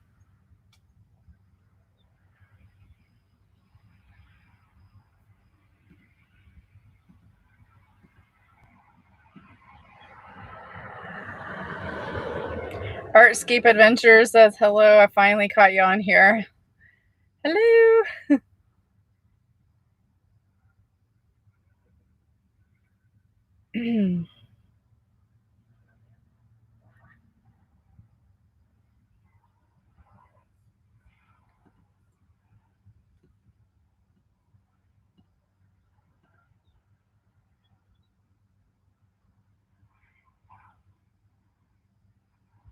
Oh, Maureen, you're making us cry now too. I'm sorry. I know. Brenda says the bike giveaway was amazing. Thank you. Yeah, it was a lot of fun to do. There's nothing better than giving to people. I think you're gonna see more of that lately. I've been trying to figure out like what to do to give back. And come on, Lily, come on. Sit right here. There you go. because I used to volunteer a lot, you know, when I was in the sticks and bricks lifestyle, and it's harder when you're on the road. That is one thing that's been a little bit more difficult, because a lot of places that you go to, they want you to, you know, stay there. They want more longevity. They want you to fill out paperwork and stuff. And so, yeah, I feel like I need to figure out a different way, because I like, you know, helping. And so this was kind of fun to me. So it might just be that I don't necessarily, you know, go with an organization. I just find stuff myself, like what happened with Marvin and the bike. We'll see.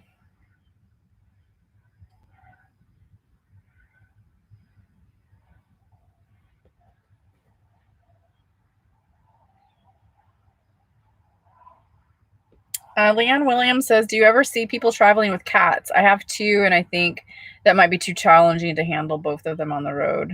They're crazy. I see cats all the time, actually. So if you go to Nomadic Fanatic, he has two cats now.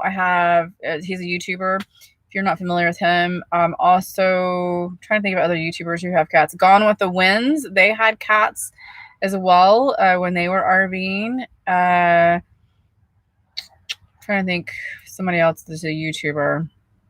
I'm sure I'm missing somebody, but I have a lot of friends also who have cats, but they're on a leash and, you know, a harness, and they do pretty well. I mean, I'm sure every cat's different, but they can adapt.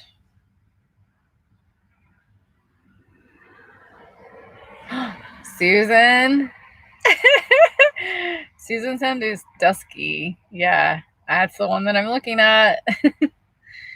We'll see. She's talking about the kayaks.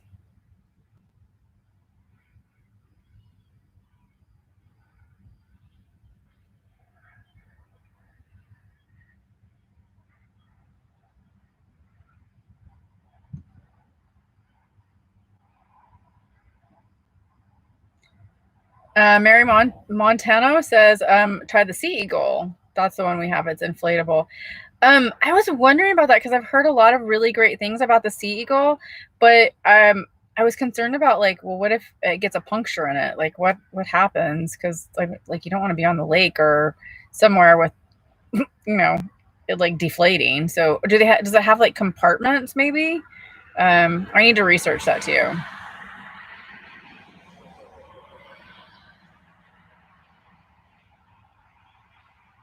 Frugal Grace says there are plenty of people doing nomad life, but your optimism and bravery really make your videos enjoyable. Does your mentorship, thank you very much for that. Does your mentorship course cover being a solo female and the mindset behind that? There are some videos and some information about being solo female for sure in there. I actually taught a class that we videoed for. This was a couple of years ago for, oh my God, why did I just rename it? Full-Time Freedom Week was one of the organizations. And so I have that on there. And then we talk about it a lot actually in the course via the community, and also doing our live video calls. So yeah, absolutely. We talk about it. It's definitely one of those things that a lot of people are concerned about. I was concerned about it too in the beginning. So yeah, we do indeed. And I will tell you, by the way, we get down to the actual, like your actual concern as well when we do our live video calls, especially. And then in the community, you can ask the questions too, and you'll get all of that answered as well. So yeah. Terry, okay, so she's having me pronounce her name. Pronounce Zaleski. Oh, well, that actually looks pretty easy. Zaleski. But everyone calls me Terry Z. I might just call you Terry Z.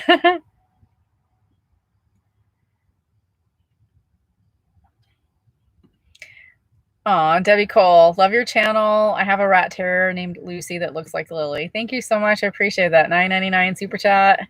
I love your smile, by the way.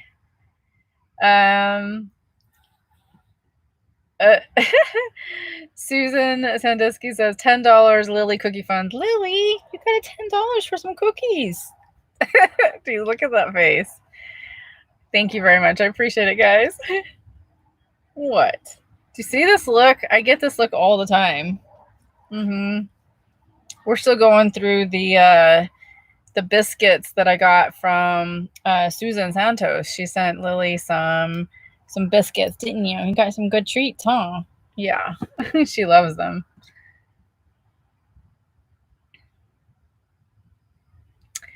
Claudia, hi from Croatia. That's super cool. Thank you, Claudia, for saying hi. Why I'm saying that super cool is because Croatia is one of those places I've always wanted to go to. I talked about it not too long ago on my channel. I'd love to go there. What part of Croatia are you in? Live says, how long do you think is reasonable lifespan for a new Class B RV? Thinking about financing and costs of eventual repairs. Reasonable lifespan. Gosh, it's so subjective because, I mean, it depends on how many miles you put on it. You know, like for me, the reason why I said I might be in this another 3 years is because I have like roughly 53,000 miles. And doing this trip out to the East Coast was going to put, I guess I was estimating about 12, maybe, yeah, about 12,000 miles, 15,000 miles, something like that. And so, sorry, people out there. So, you know, the miles will get up there, and I could keep the van still. I mean, I'll be getting close to 100,000 miles, I think, at that point. Sorry. I thought those people were coming up to my window. Hold on one second, guys.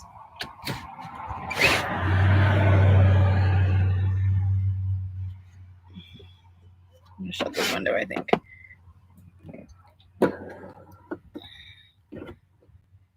Yeah, that was a little weird.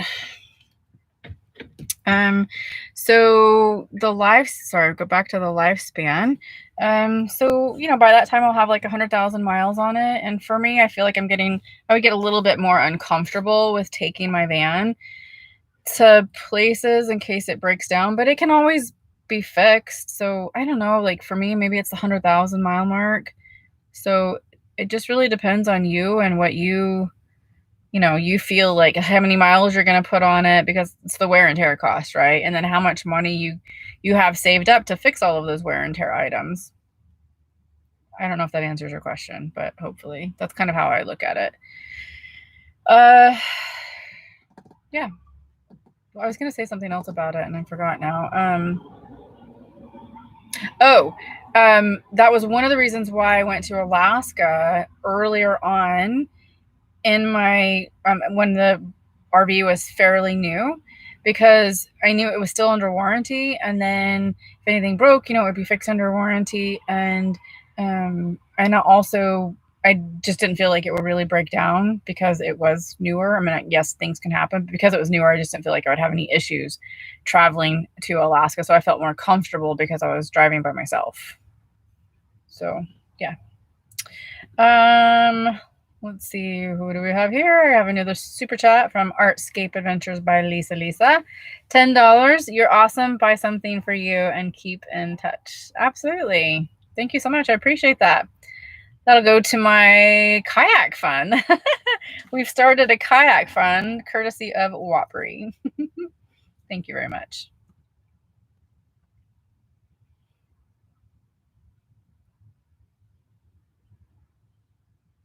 Let's see here.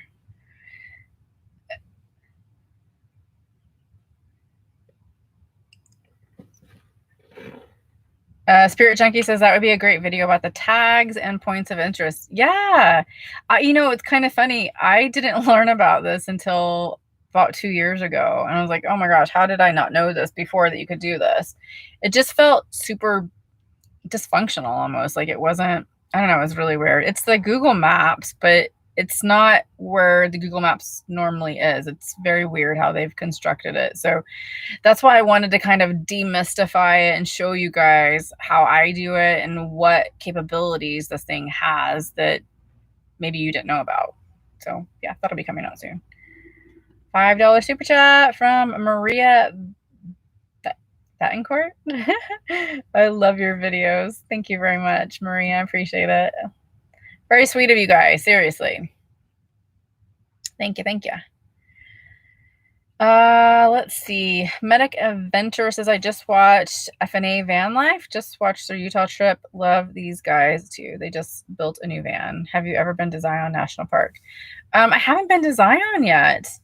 I've been to Bryce Canyon and I've been to Arches, but Zion is on the list. Won't get there till next year because of what I'm doing out here. So, but yeah, it's a really cool place from what I hear. I think actually Maury did. Didn't you go there just recently? In your travels up to Washington. Maury from Traveling Solo.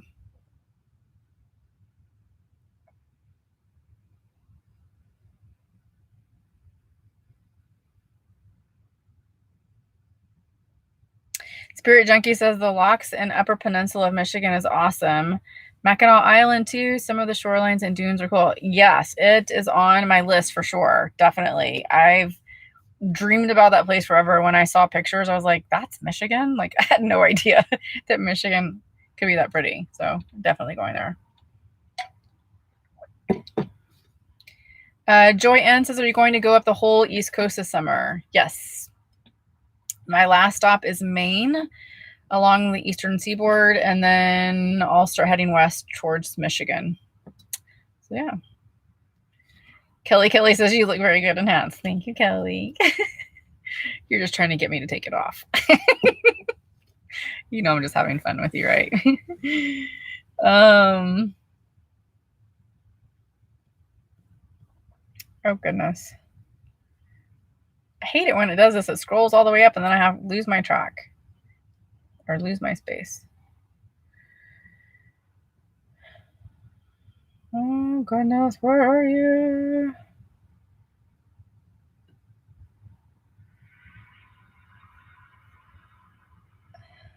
Okay, I think I found it. Sorry, guys. I hate it when there's like a lull. Sandra P says, love your videos every day, but glad you're slowing down to take better care of yourself. Thank you, Sandra.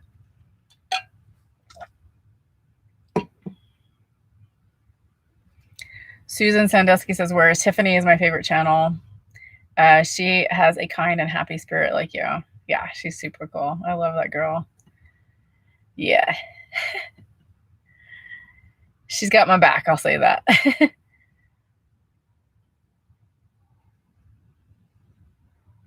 Artscape Adventures says, where is your favorite place to explore and why? Where's my favorite place to explore? I mean, there's been so many. So I guess, like, I mean, I know this is kind of general, but my favorite place to explore are places that I haven't been to because it's so much fun for me to actually go out there and see something new and different. And like, I remember when I first started out RVing, I would go to, like, I'm serious, if you go and look at my earlier videos, I would get to one place, I'm like, oh, this is the most beautiful place I've ever seen. And then the next place I would say the same exact thing. And I would laugh at myself because I'm like, every place was so beautiful. And I just was enamored by it all. I couldn't believe what I was seeing and that this was available to us in the United States. And so, yeah, just finding new places and seeing the beauty of this country, because there's just so much, guys. I mean, I say it all the time, like the more and more I explore, the more I feel like there's just more to do and there's more to see. And I don't know when I'll ever stop because I just keep adding to my list. And it's always surprising to me how beautiful, like, for instance, you know, when I was in Georgia and South Carolina, I had no idea how beautiful those places were. Had no idea. I don't know what I was thinking. Lily, what are you doing, girl? But yeah, they're incredible. So, you know, sometimes you have a thing in your head about what it's going to be like, and you get there and it either completely just blows you away. Like Maine was like that for me too. I'd always wanted to go to Maine, never been. And I went my first year and I was like, kind of concerned that maybe it wouldn't feel, it wouldn't feel good. Like it wouldn't meet my expectations, but it completely blew my expectations out of the water, like completely surpassed it. Yeah, I loved it. So yeah, I know. I'm sorry. I don't really have like one specific spot. That's really hard to say because there's just so many incredible places. If I had to narrow it down just to help you with this question, Colorado. I still have so much to explore there. And I really do. I feel like there's a piece of my heart in Colorado. I really do love it there. It's I think because maybe this will help too. I think because it meets besides the fact that in the wintertime it has the snow. So like during, regular season where it's warmer and stuff, it ticks all the boxes. You can be in lower elevation where it's warmer, or you can climb an elevation to get cooler. It has a ton of BLM land, national forest land. It's so many places to boondock in nature. It has small towns, that you can really dive into, like Salida and not Leavenworth, Leadville were some of my favorite places that I've been to there. I was in Breckenridge for a little bit. It's just beautiful. I know like 5, I think, nomads this last year that are part of kind of my circle of friends who bought land and or a house in Colorado this last year. It's just a cool place. Nature, the people that I've met there have been really nice. I don't know, it's just got some really good things. Uh-oh, $19.99 from Michelle for the kayak fun. But for God's sake, do not go inflatable. Michelle, you're so funny. I know inflatable scares me. So thank you for that. Kayak fun is getting bigger. I might be able to get a kayak soon. Oh, thank you guys. Yeah, I don't know about that. I was talking to someone who had an inflatable today, and he actually said that his actually got a hole in it and he had to fix it, but it had, I think, 3 chambers. So like even if it busted while you were out on the lake or something, you still would be able to stay above water with the other chambers. But I don't know, that just feels like too much for me and I would be worried. Mr. Guthrie, just signed up for your free budget course. Looking forward to it. Stay beautiful. Thank you. Hope you like it. Let me know if you have any questions.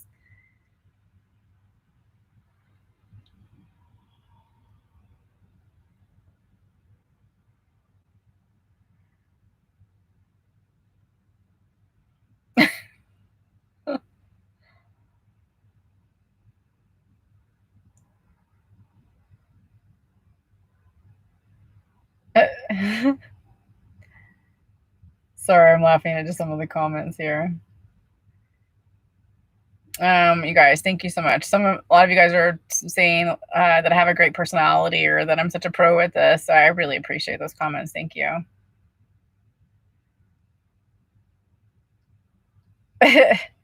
Traveling solo, an interesting sense of humor is a nice way to put it. Talking about himself. I'm just getting to this. Yes, you do have an interesting personality. Did you text me? See, that's how Maury is. If I say he's going to text me, he just won't text me. He did not text me. Mm-hmm.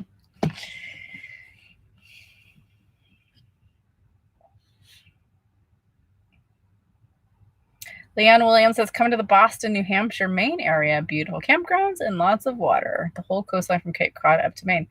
Yeah, I can't wait to get up there. I actually have some friends who live in Cape Cod, and then some friends that I met. I call them friends, like I'm still getting to know them, but they were tent camping. If you go back and look at my Key West video, when I was in that campground, there was a couple, I think it was like my first or second video from there, or maybe both.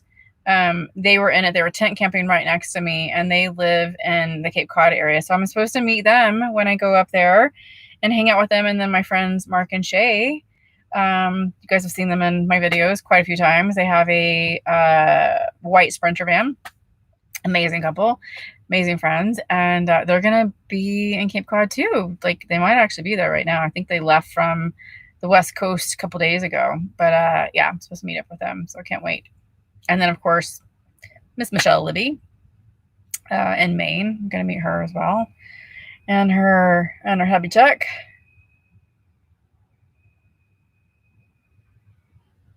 Thank you guys who are saying that you subscribe to the budgeting course. Hope you enjoy it. Of course, let me know if you have any questions. Oh, and Leah, Leah Longobardi. I'm probably mispronouncing. $10 super chat, gas money to help you get to Maine, where I am.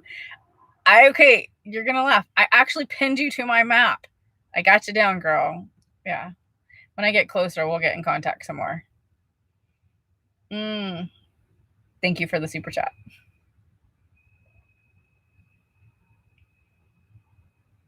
Yeah, Gary Hansen, what bugs do you step on with socks on? None.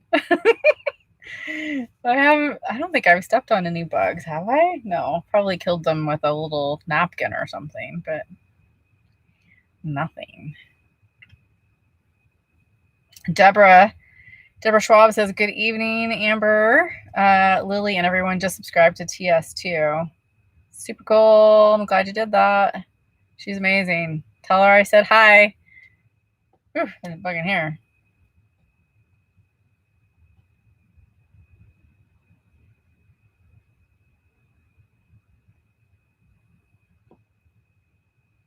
Lola Saxby says you're looking good, Amber. Thank you so much, Lola.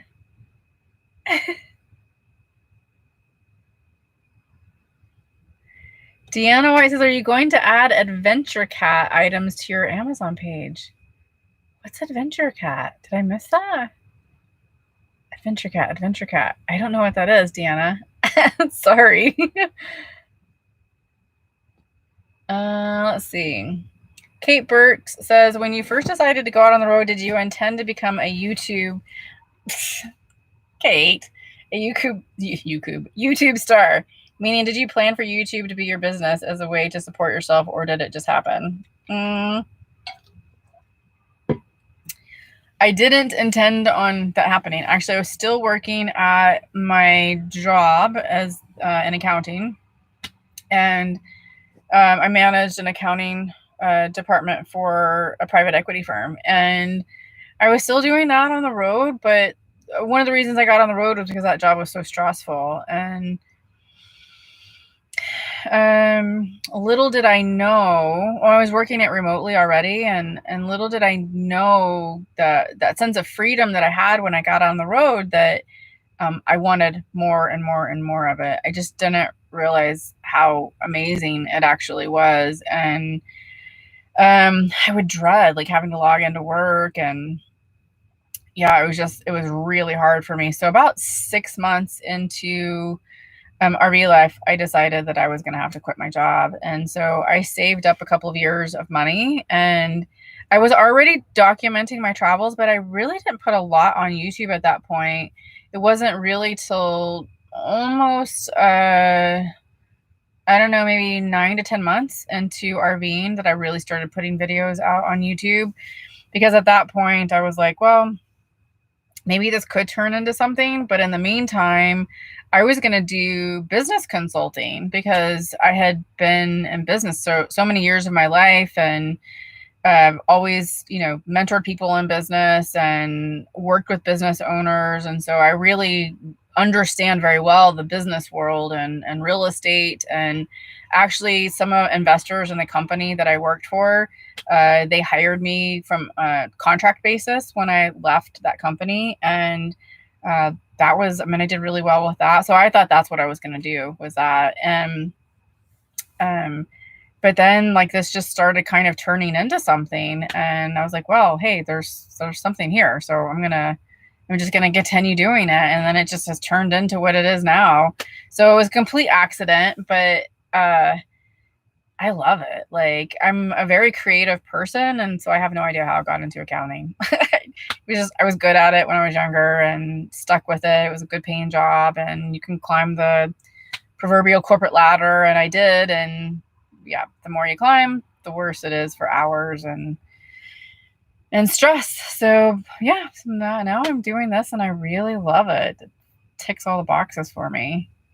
Thanks for asking that, Kate.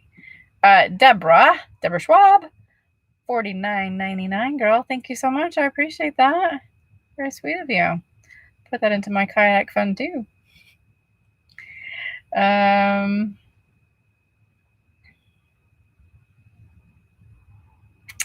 Let's see, moving along here. Artscape Adventure says, I like the doggy vest. Do they make them for I don't know why I can't say that. Toy Yorkies. I don't know. I mean, I think that one is, what did I do with it? I think this is a small. I mean, they have different sizes for sure, but yeah, they probably do. I bought this at PetSmart, I think. What is the size for Lily? I think it's just a small. But yeah, check online. I'm sure they have them on Amazon. A lot of times you just have to measure the girth of their chest and then from their neck to the base of their tail, and that will tell you what size they need. And they have instructions for that on Amazon. Holy cow. Bailey, girl, how you doing?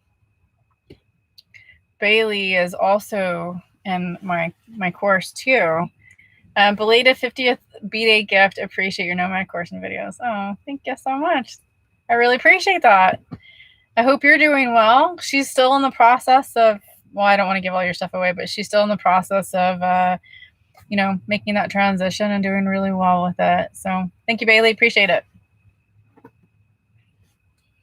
50 for 50, huh?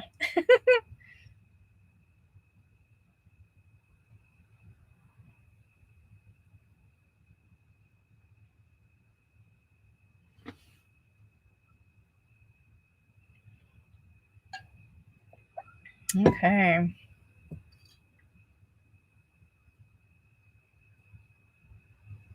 Xander Pieces Lily is saying, I hate these darn live streams. I do. She avoids them, don't you, girl? Yeah. She's so sweet. She had a rough day today. She had to go kayaking and sit in the boat. It wasn't bad. I couldn't leave her in the van. It was too hot. And so, but they said I could take her in the kayak, and I was a little concerned about being a first-time kayaker and managing her, and what if I tipped over? And so, but they were really cool. They're like, if you tip over, we're grabbing her first and then you. I'm like, okay. So, yeah, they were so kind here. Loved them. My Gypsy Adventure says, I know you're nervous about meetups, but maybe consider one for your 5th year anniversary with people who are members. They may also up your membership because we all want to meet you. Oh, very cool idea. Thank you. I've thought about that with the members too. Yeah, I want to figure that out. I just haven't done it, but that's a very great suggestion. I don't know where we would meet because like everybody's all spread out all over the place, but we could figure it out. Maybe like a couple or something like that. But yeah, I'm still trying to figure out a way because I love meeting everybody, but it's just I don't like posting my location publicly. So that would work. I could post it in the membership area and it would be more private that way. So I like that idea. Thanks for that.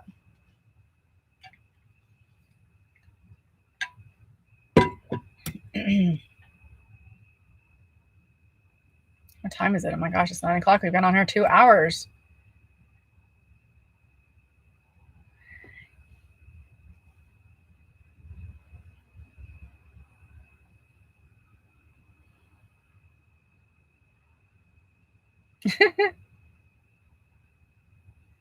Oh, Kurt and Snow has cats. Yeah, you're right. I forgot they had cats too. That's another YouTube channel. Camping with Kelly's and Technomadia. Yep, all of those. See, I told you I missed some. Okay.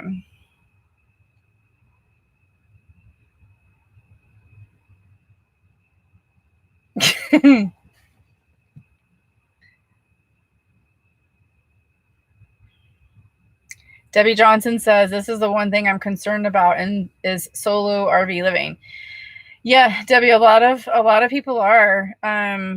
It's one of my concerns as well. So we cover that in the Nomad group. And then I have a couple of videos on it too, if you want to check out some of those videos. But I don't know, I'll just kind of throw this out there is that I feel like first of all, I feel like I'm very supported in the RV community. And this was even before I ever joined the Escapers group. But joining the Escapers group helped with that. But you meet people on the road.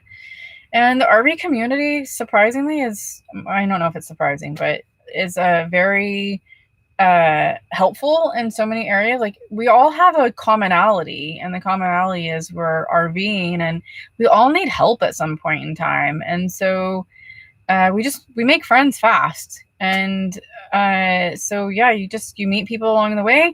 And then I was concerned about boondocking by myself as well, and staying in places by myself, and I just started doing it, and I got over that fear. But this is what I was going to tell you, is that I feel like it's much safer than what people may think. I actually feel a little bit more anxiety when I'm in cities. It's not that I hate cities. I just don't prefer cities as much as I do like boondocking in rural areas. It's quieter, more peaceful for me. I'm an introvert, so I get my energy recharged by being by myself and not being around a lot of people or a lot of noise. And so it's really amazing, actually, when you get out into this lifestyle. I was always a little bit noise phobic anyways. I have this thing called CAPD, which is central auditory processing disorder, where it's something either you're born with, or it might have happened when you were a baby and you had an illness or something that basically interrupts how your nerves are, or things are happening in your brain. They're growing and building and connecting. And so what happens for me, I actually thought I couldn't hear very well. So I went to an audiologist, and it had been happening like my whole life, but I don't know, I just had lived with it and I didn't really know what was going on. And so in my 30s, I went to an audiologist, and they said, no, you can actually hear 100%, you're fine, but you have CAPD, which I knew nothing about. And what it is, it basically mimics that you can't hear. So like if there's a lot of noise going on, like let's take like a restaurant, for instance. If you're in a restaurant and it's really loud and you're talking to me, like right in front of me talking to me, and there's music playing, or there's a lot of people talking around me, I can't tune out the music or the people and concentrate on what you're talking about. All I hear is the noise. I don't hear your voice. So it almost seems like I can't hear you, but in reality I can. It's just that my brain can't filter that noise properly. So because of that, I'm a little bit noise phobic. So when I come in now, especially when I come into cities, and I hear all the noise, it's like almost magnified to me. It's like almost an assault on my system. I sometimes it jolts me just a little bit, and I just realize how much noise pollution there is in cities. So for me, I just prefer to be out like in nature or somewhere boondocking where I'm not always in cities. So even when I'm in cities and I try to find places to boondock, I try to find places that are quieter and away from like a lot of the noise as much as possible. So it's not really boondocking. I guess it's urban camping, but you can find them. So I know it's just can be tough in the beginning, but I will say, like, I love it. I prefer it, and I don't fear for my life or anything like that. It's much safer, in my opinion. But I think a lot of nomads have said that too. It's not just me. All right, moving right along.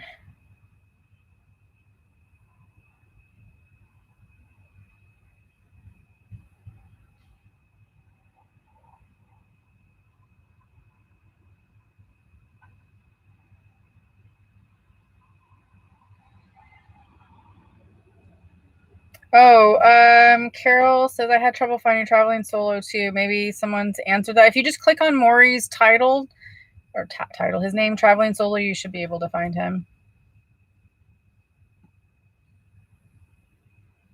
Gosh, where am I at with my questions? I lost track again. It scrolls down so fast sometimes. I hate it when that happens. I'm sure you guys are tired of me saying that too.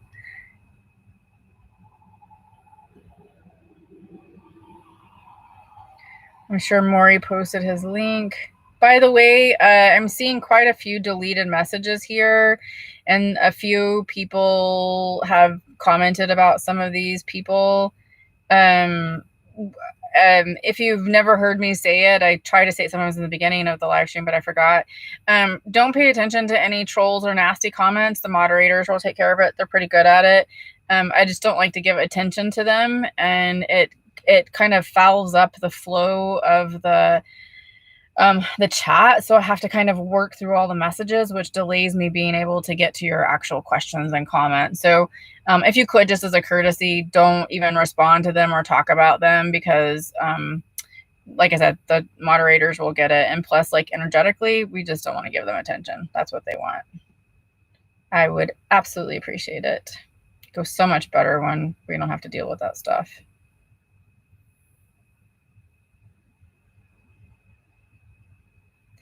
Mary Elizabeth says, where are you kayaking?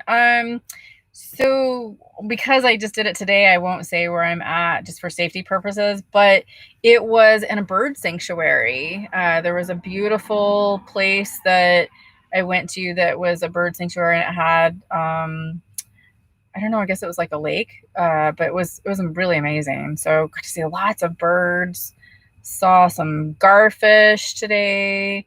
Yeah, it was really cool. I enjoyed it a lot.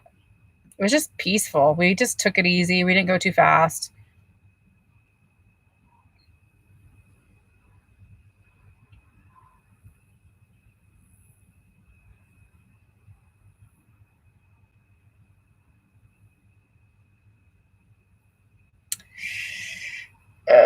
All these darn comments.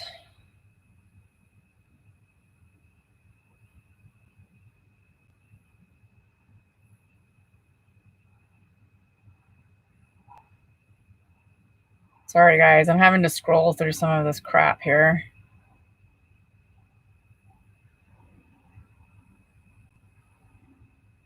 Aw. Jody Coyote says, as you talk about beauty and new places, I feel the same. Been praying you find an amazing man to share those places with. Thank you. I appreciate that, Jody. It's very kind of you.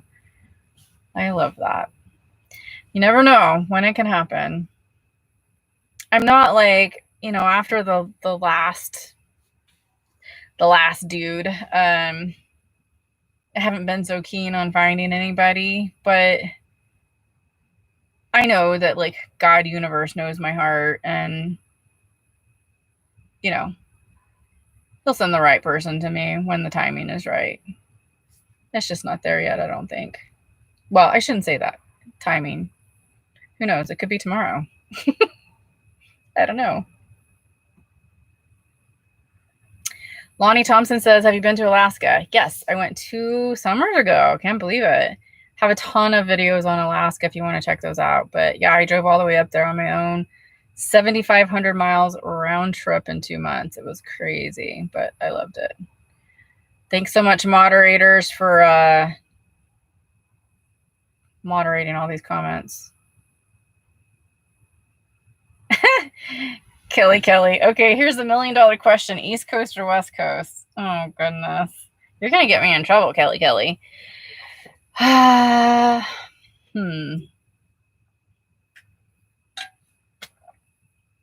You guys know what my answer is. Okay, so here's the thing. I'm not hating on the East Coast. It's just different. I love to boondock and be in more nature. The East Coast just doesn't have that. They don't have the BLM or the plentiful national forest or any of that stuff. So, I love that aspect of the West Coast. And so the East Coast just doesn't have that. So I like that better. But what the East Coast has is, like, all the history, and it's just amazing, like, how much history is here. And I love history. I love seeing, like, you okay, girl? I love seeing what we learned in history books or what we didn't even learn in history books, and go out and see these places where, people discovered these territories, or, whatever the case is. Like, there was just history here. So yeah, I like it for that. So it's different. But yeah, I love the West Coast. I do. Okay. We're just moving along. But I'm having fun out on the East Coast. I don't want anybody to get the wrong idea that I hate the East Coast, because that is just not the case. I do like it out here. It's been challenging, you know. It's been challenging from like the bugs and the humidity and sometimes the heat. Like, it gets hot on the West Coast, but it's drier. And there, like, when it gets hot in a place, like I was talking about in Colorado, I can just climb an elevation and get cooled really quickly, or just travel north very quickly. But yeah, it's just different here. But it's good.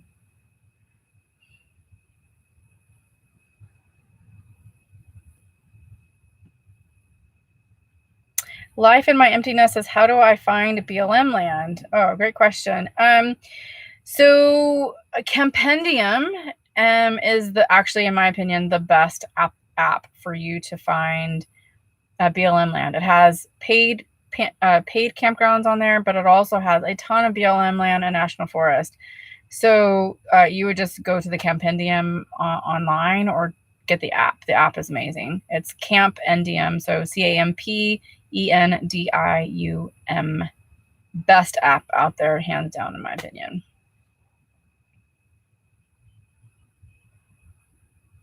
Carla. Amber, Eric at Nomadic Fanatic just did a video on his new inflatable kayak. Might want to check out the video. Yeah, he's the one that I was talking to that had the bust. So, but he fixed it. He said it was no big deal for him, because it had like these different chambers.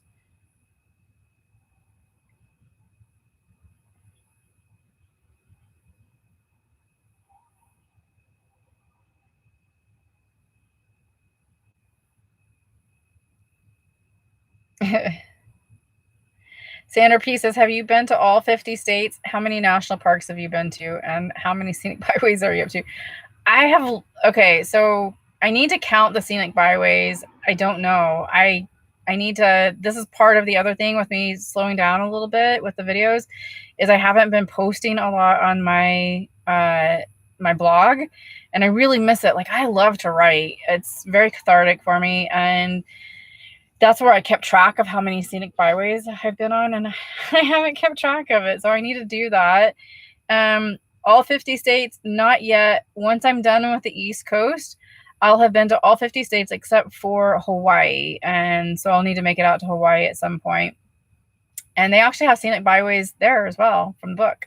So I need to figure that out. And then I have no idea how many national parks. I haven't kept track of that one either, but quite a bit. I don't go to all of them. There's so much to see out there. I'm bypassing a lot of stuff because there's just so much to see. And there's various factors that play into whether I stay in a place or not. And one of is weather. And then if I have to be somewhere, normally I don't have to be anywhere, but,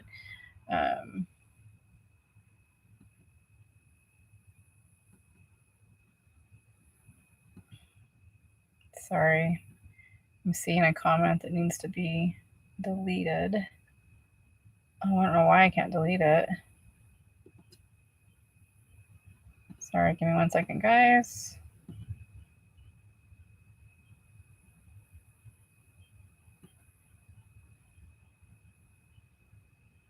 Okay.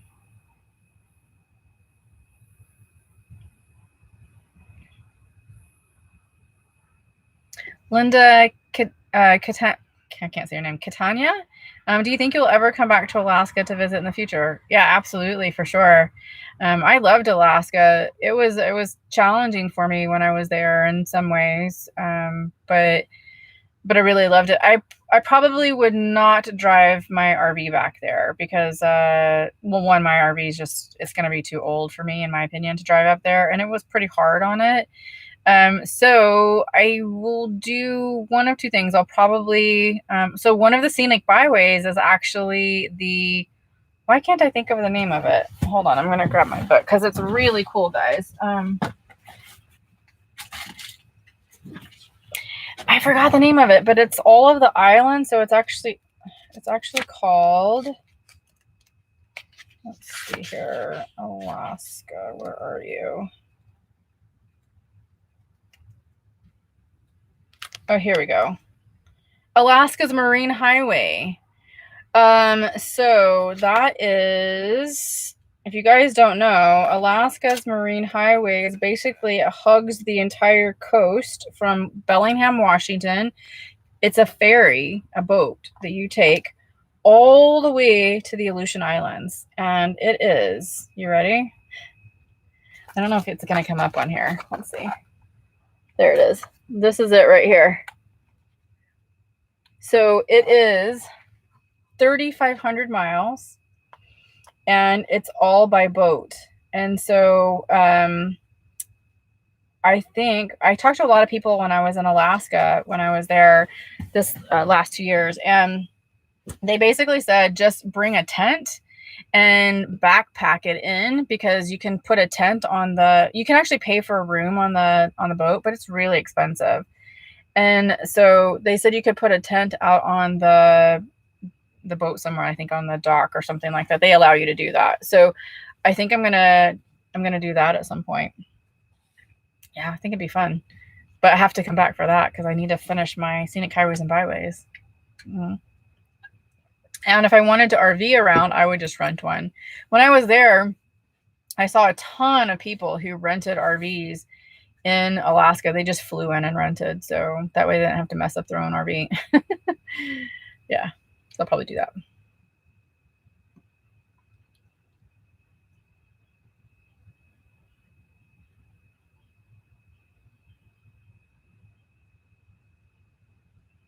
Thank you guys so much. I'm seeing a couple of comments from Rose and Michelle and Tim about, being an inspiration and everything. Thank you so much. And you're liking the videos. I appreciate it. You guys are very kind. Ugh, there's a bug. Hope that is not a mosquito. Ugh. I got bit again the other day, but it's getting better. Oh, that's interesting. Life in My Emptiness says, I wanted to take my Class C on a trip to Canada until I watched your video. Oh, I wonder what happened. What, because I would still go back to Canada in my RV if it was open. I love Canada. It's beautiful. There's so much to do there and see, and one of my favorite places was Yukon Territory.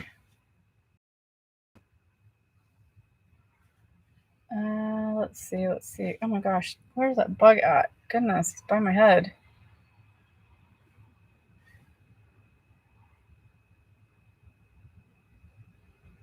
Boy,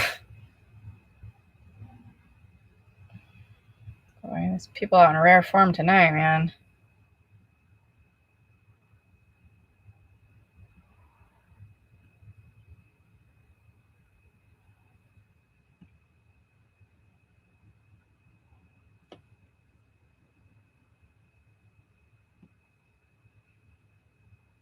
Having to scroll through comments again. Sorry, guys.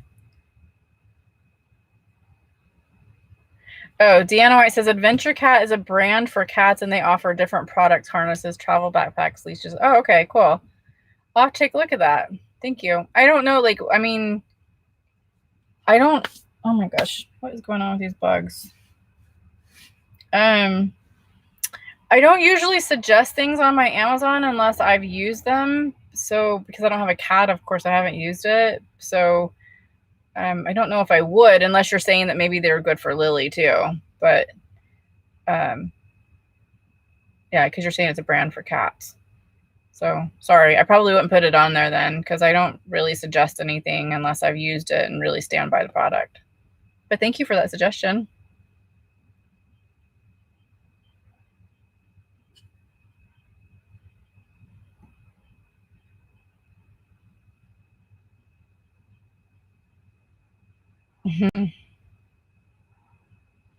A gal's treasure says, I'm new to your channel, but how do you tell your family that you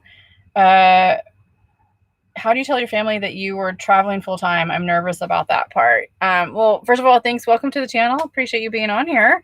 How did I tell my family? I just told them. I mean, I know it's hard. My family actually was very supportive. I mean, I've always done things a little differently in my life, and if I want something, I go out there and do it and go after it. And even if that means doing it on my own, like the very first time I was going to go on a trip, I scheduled to go to Cancun on my own. I was 20 years old, I think. And my family couldn't believe that I was doing that. So, but I've done things like that my whole life. And so I don't think they were too surprised by it. They were pretty supportive, but it was like the friends of my family. They were like, "Oh my God, what are you doing? Why is your sister living in a camper van? It's so weird." Especially coming from my background in corporate America, they couldn't see me doing something like that. So, and then I had a house and everything, and I guess they just couldn't see it. But, I think for you, like if you're nervous about it, it's at the end of the day, I'll just say this, like it's your life and you need to do what makes you happy. And if doing something like this is what makes you happy, then don't let all the noise from other people distract you from doing it. That's just their opinion and sometimes their own hang up about their fears. And it doesn't mean that it's not good for you or that that's going to happen to you. So listen to your own gut, your own intuition, and figure out what's best for you. And if you have family members who, and this happens, and I have family members who do this too, or even friends, if they hear what you're doing, like something that you want to do, and they kind of rain on your parade a little bit, just don't tell them until you're out there doing it. Do your own thing. You don't need to hear all of that distraction. So just don't tell them. Guard it in your heart safely until you're ready to divulge it, because you don't have to tell anybody. Like I said, until you do it. I didn't even tell my work that I was doing it for like a year until after I was doing it, because I didn't want them to. I was already working remotely, so it didn't really matter where I lived. And I just didn't want there to ever be this like thing between us that they said, "Oh, Amber didn't make that meeting because she's out traveling everywhere, or she couldn't answer her phone call right away or an email." So that's why I didn't tell them. But I was going to tell them after I'd been doing this for a year, but then I ended up actually giving my notice after doing this a year. So, and then I told them. They were surprised. Original Mama Grizzly says, "Does Lily like being on the water?" She was okay. She didn't like, I would accidentally splash her with the water oh my God, I can't talk. I would accidentally splash her with the water from paddling, and she didn't like that very much, but she was okay. She was pretty like still and stuff. She got herself settled, but she doesn't like being in water. She never has. She loves the beach and she'll run around it all day long, but she doesn't like being in the water. Sequest Adventures says, "Just signed up for your budget off." You're so funny. Uh-oh. Connection's going bad again. Oh, there it goes. It comes back on. Okay. It's starting to get late. It's 9:23, so I think I'm actually almost up to the end.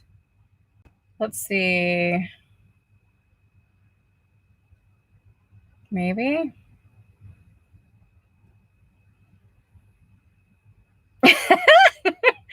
Van City Adventure says, didn't tell my wife about my new rims until they were on my truck. It didn't go over well. That's a little different, but that's pretty funny, actually. Oh my God, that's so funny. I love it though. Van City Adventure. I think I have an email from you. Do I not? I need to go respond. I'm getting there with all my emails, guys. It's getting better. All right. I think I'm down to the end, actually. Did I miss anything? I'm just going to scroll back up really quick. Dun, dun, dun. Okay, yeah. A lot of people are just making a few comments here. So,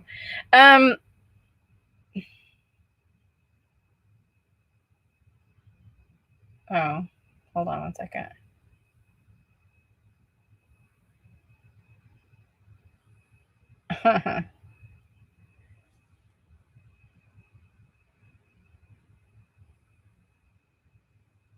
Okay, I think we are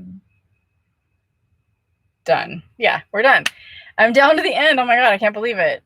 It's only 2 hours and 25 minutes into it. Oh, I have another question here. Okay. I'm going to take, if you guys have any more questions, go ahead and put it down there really quickly because I'm going to end this in 5 minutes. It'll be right at 9:30 on the dot for me here. Let's see. Lolo says, so torn when the right time to start traveling. I'm 53 and doesn't seem I'd accumulate a huge amount more in wealth. Trying to decide the right tone to break away time, I think, to break away from corporate is overwhelming. Yeah, well, interesting. Like, I know we need money to live, but I think you have to decide, like, when you say wealth, accumulating wealth, like, how much do you really need? How much can you live off of? How much can you retire off of? I mean, I think being out of debt and all that stuff is really important. But happiness is also really important too. And we can't take that wealth with us when we die. So I say it all the time on my channel is you need to really look at what's the most important to you in your life and start downsizing, becoming a minimalist, stop buying so much stuff and being a consumer all the time. And really start looking at what's more important. Is it moments like, building those? This is what story chasing is about, is building those stories and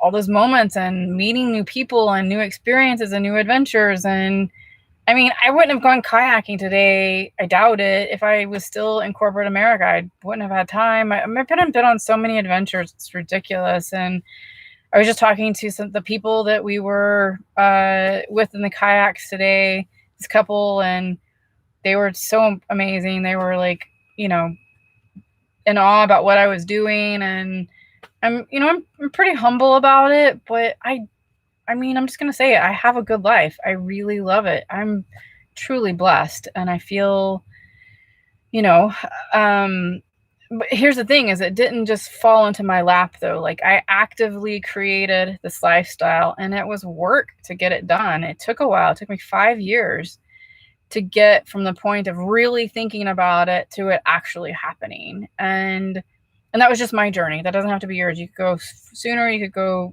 faster, whatever that is.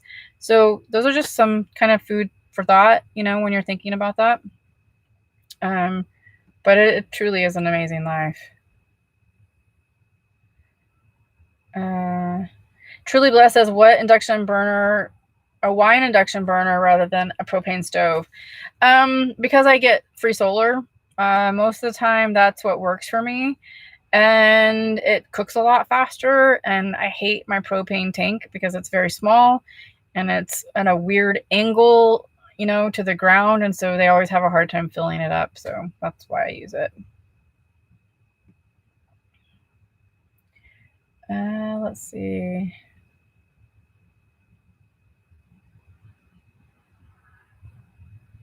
We're almost done here. 2 more minutes. Maxine Oliver says, will you get a chance to go to Wilmington, Delaware? I don't know about Wilmington, but Wilmington, but I don't, definitely Delaware. So I don't know. I don't even know where I'm going, like in the next, well, kind of know where I'm going in the next 2 days, but generally speaking. But yeah, I'll be in Delaware for sure. Cindy Bill says you need to get one of those bug zappers. I know I do. Actually was looking at one that you can just put on the counter and it attracts the bugs that end up in your van. I don't know why I've never thought about it before, but I need to find one.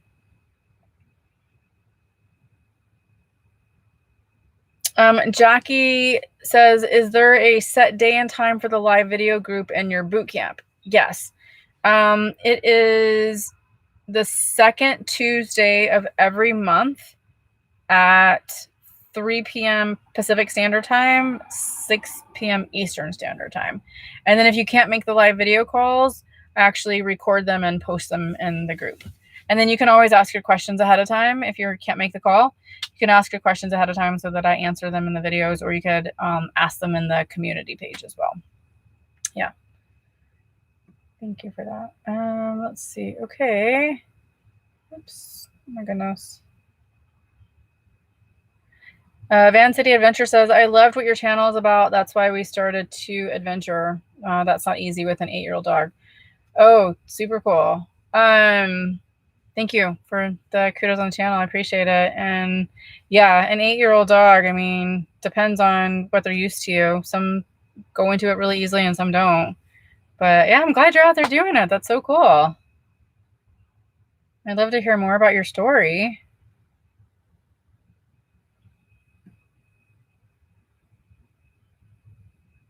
JA says, I hope you do not. Oh, I had to read the question first. I hope you do not find this inappropriate, but I'm wondering. Oh, 8-year-old. Sorry, Maury's texting me. Did I mess that up? 8-year-old and a dog? Sorry, I read 8-year-old dog. Yes, an 8-year-old and a dog is really hard. Sorry about that. I'm clearly getting tired. Sorry. Thanks for the correction, Maury.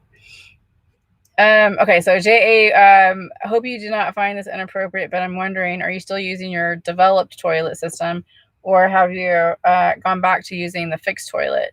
I've gone back to using the fixed toilet because I actually did have the cassette tank delivered, crazy enough, but I have changed the way I use it because of how I adapted during the time that I didn't. I'm Maury's gonna hate this. Maury, close your ears. How I adapted during that time, whenever my toilet wasn't working properly, I decided to not go number 2 in the toilet anymore and just bag it, because it's just easier to like dump everything, both solid and urine, that way, and I can go a lot longer boondocking. So it's actually worked out perfectly. It's kind of an interesting thing. I never thought that would happen, but it did. Okay. I think we are to the end. Thank you, everybody, for all of your comments and saying goodnight. I appreciate it. Dan City Avenger, I said, I saw that. No, an 8-year-old son and a pug. A pug. Those are so cute. Pedro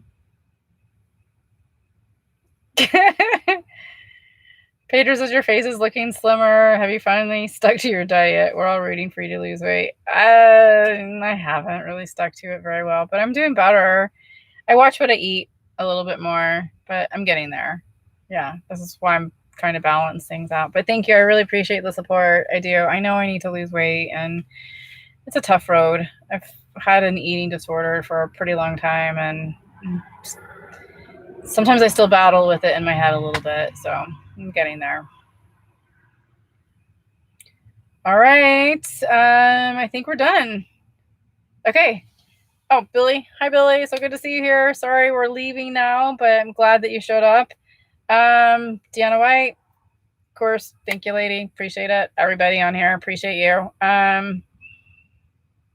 everybody's saying goodnight. So, okay, it's time. I appreciate you guys coming in and joining me in this live stream. It's been a lot of fun, and hey, we'll do this again next week and do another live stream. And then, by the way, tomorrow, so I've mentioned it in the video or the live stream a couple of times tonight, but there's going to be a video tomorrow, which is what, Sunday? Yeah, Sunday. So kind of starting this new schedule this week. But anyways, I hope you enjoy it. And yeah, Dale, I see you. And then we'll see you in tomorrow's video. All right, guys. Thank you again for coming on here. Thank you, everybody, for all the love and the super chats. And you guys are just really super amazing. I appreciate it. So, yeah. Much love, guys. All right. Good night.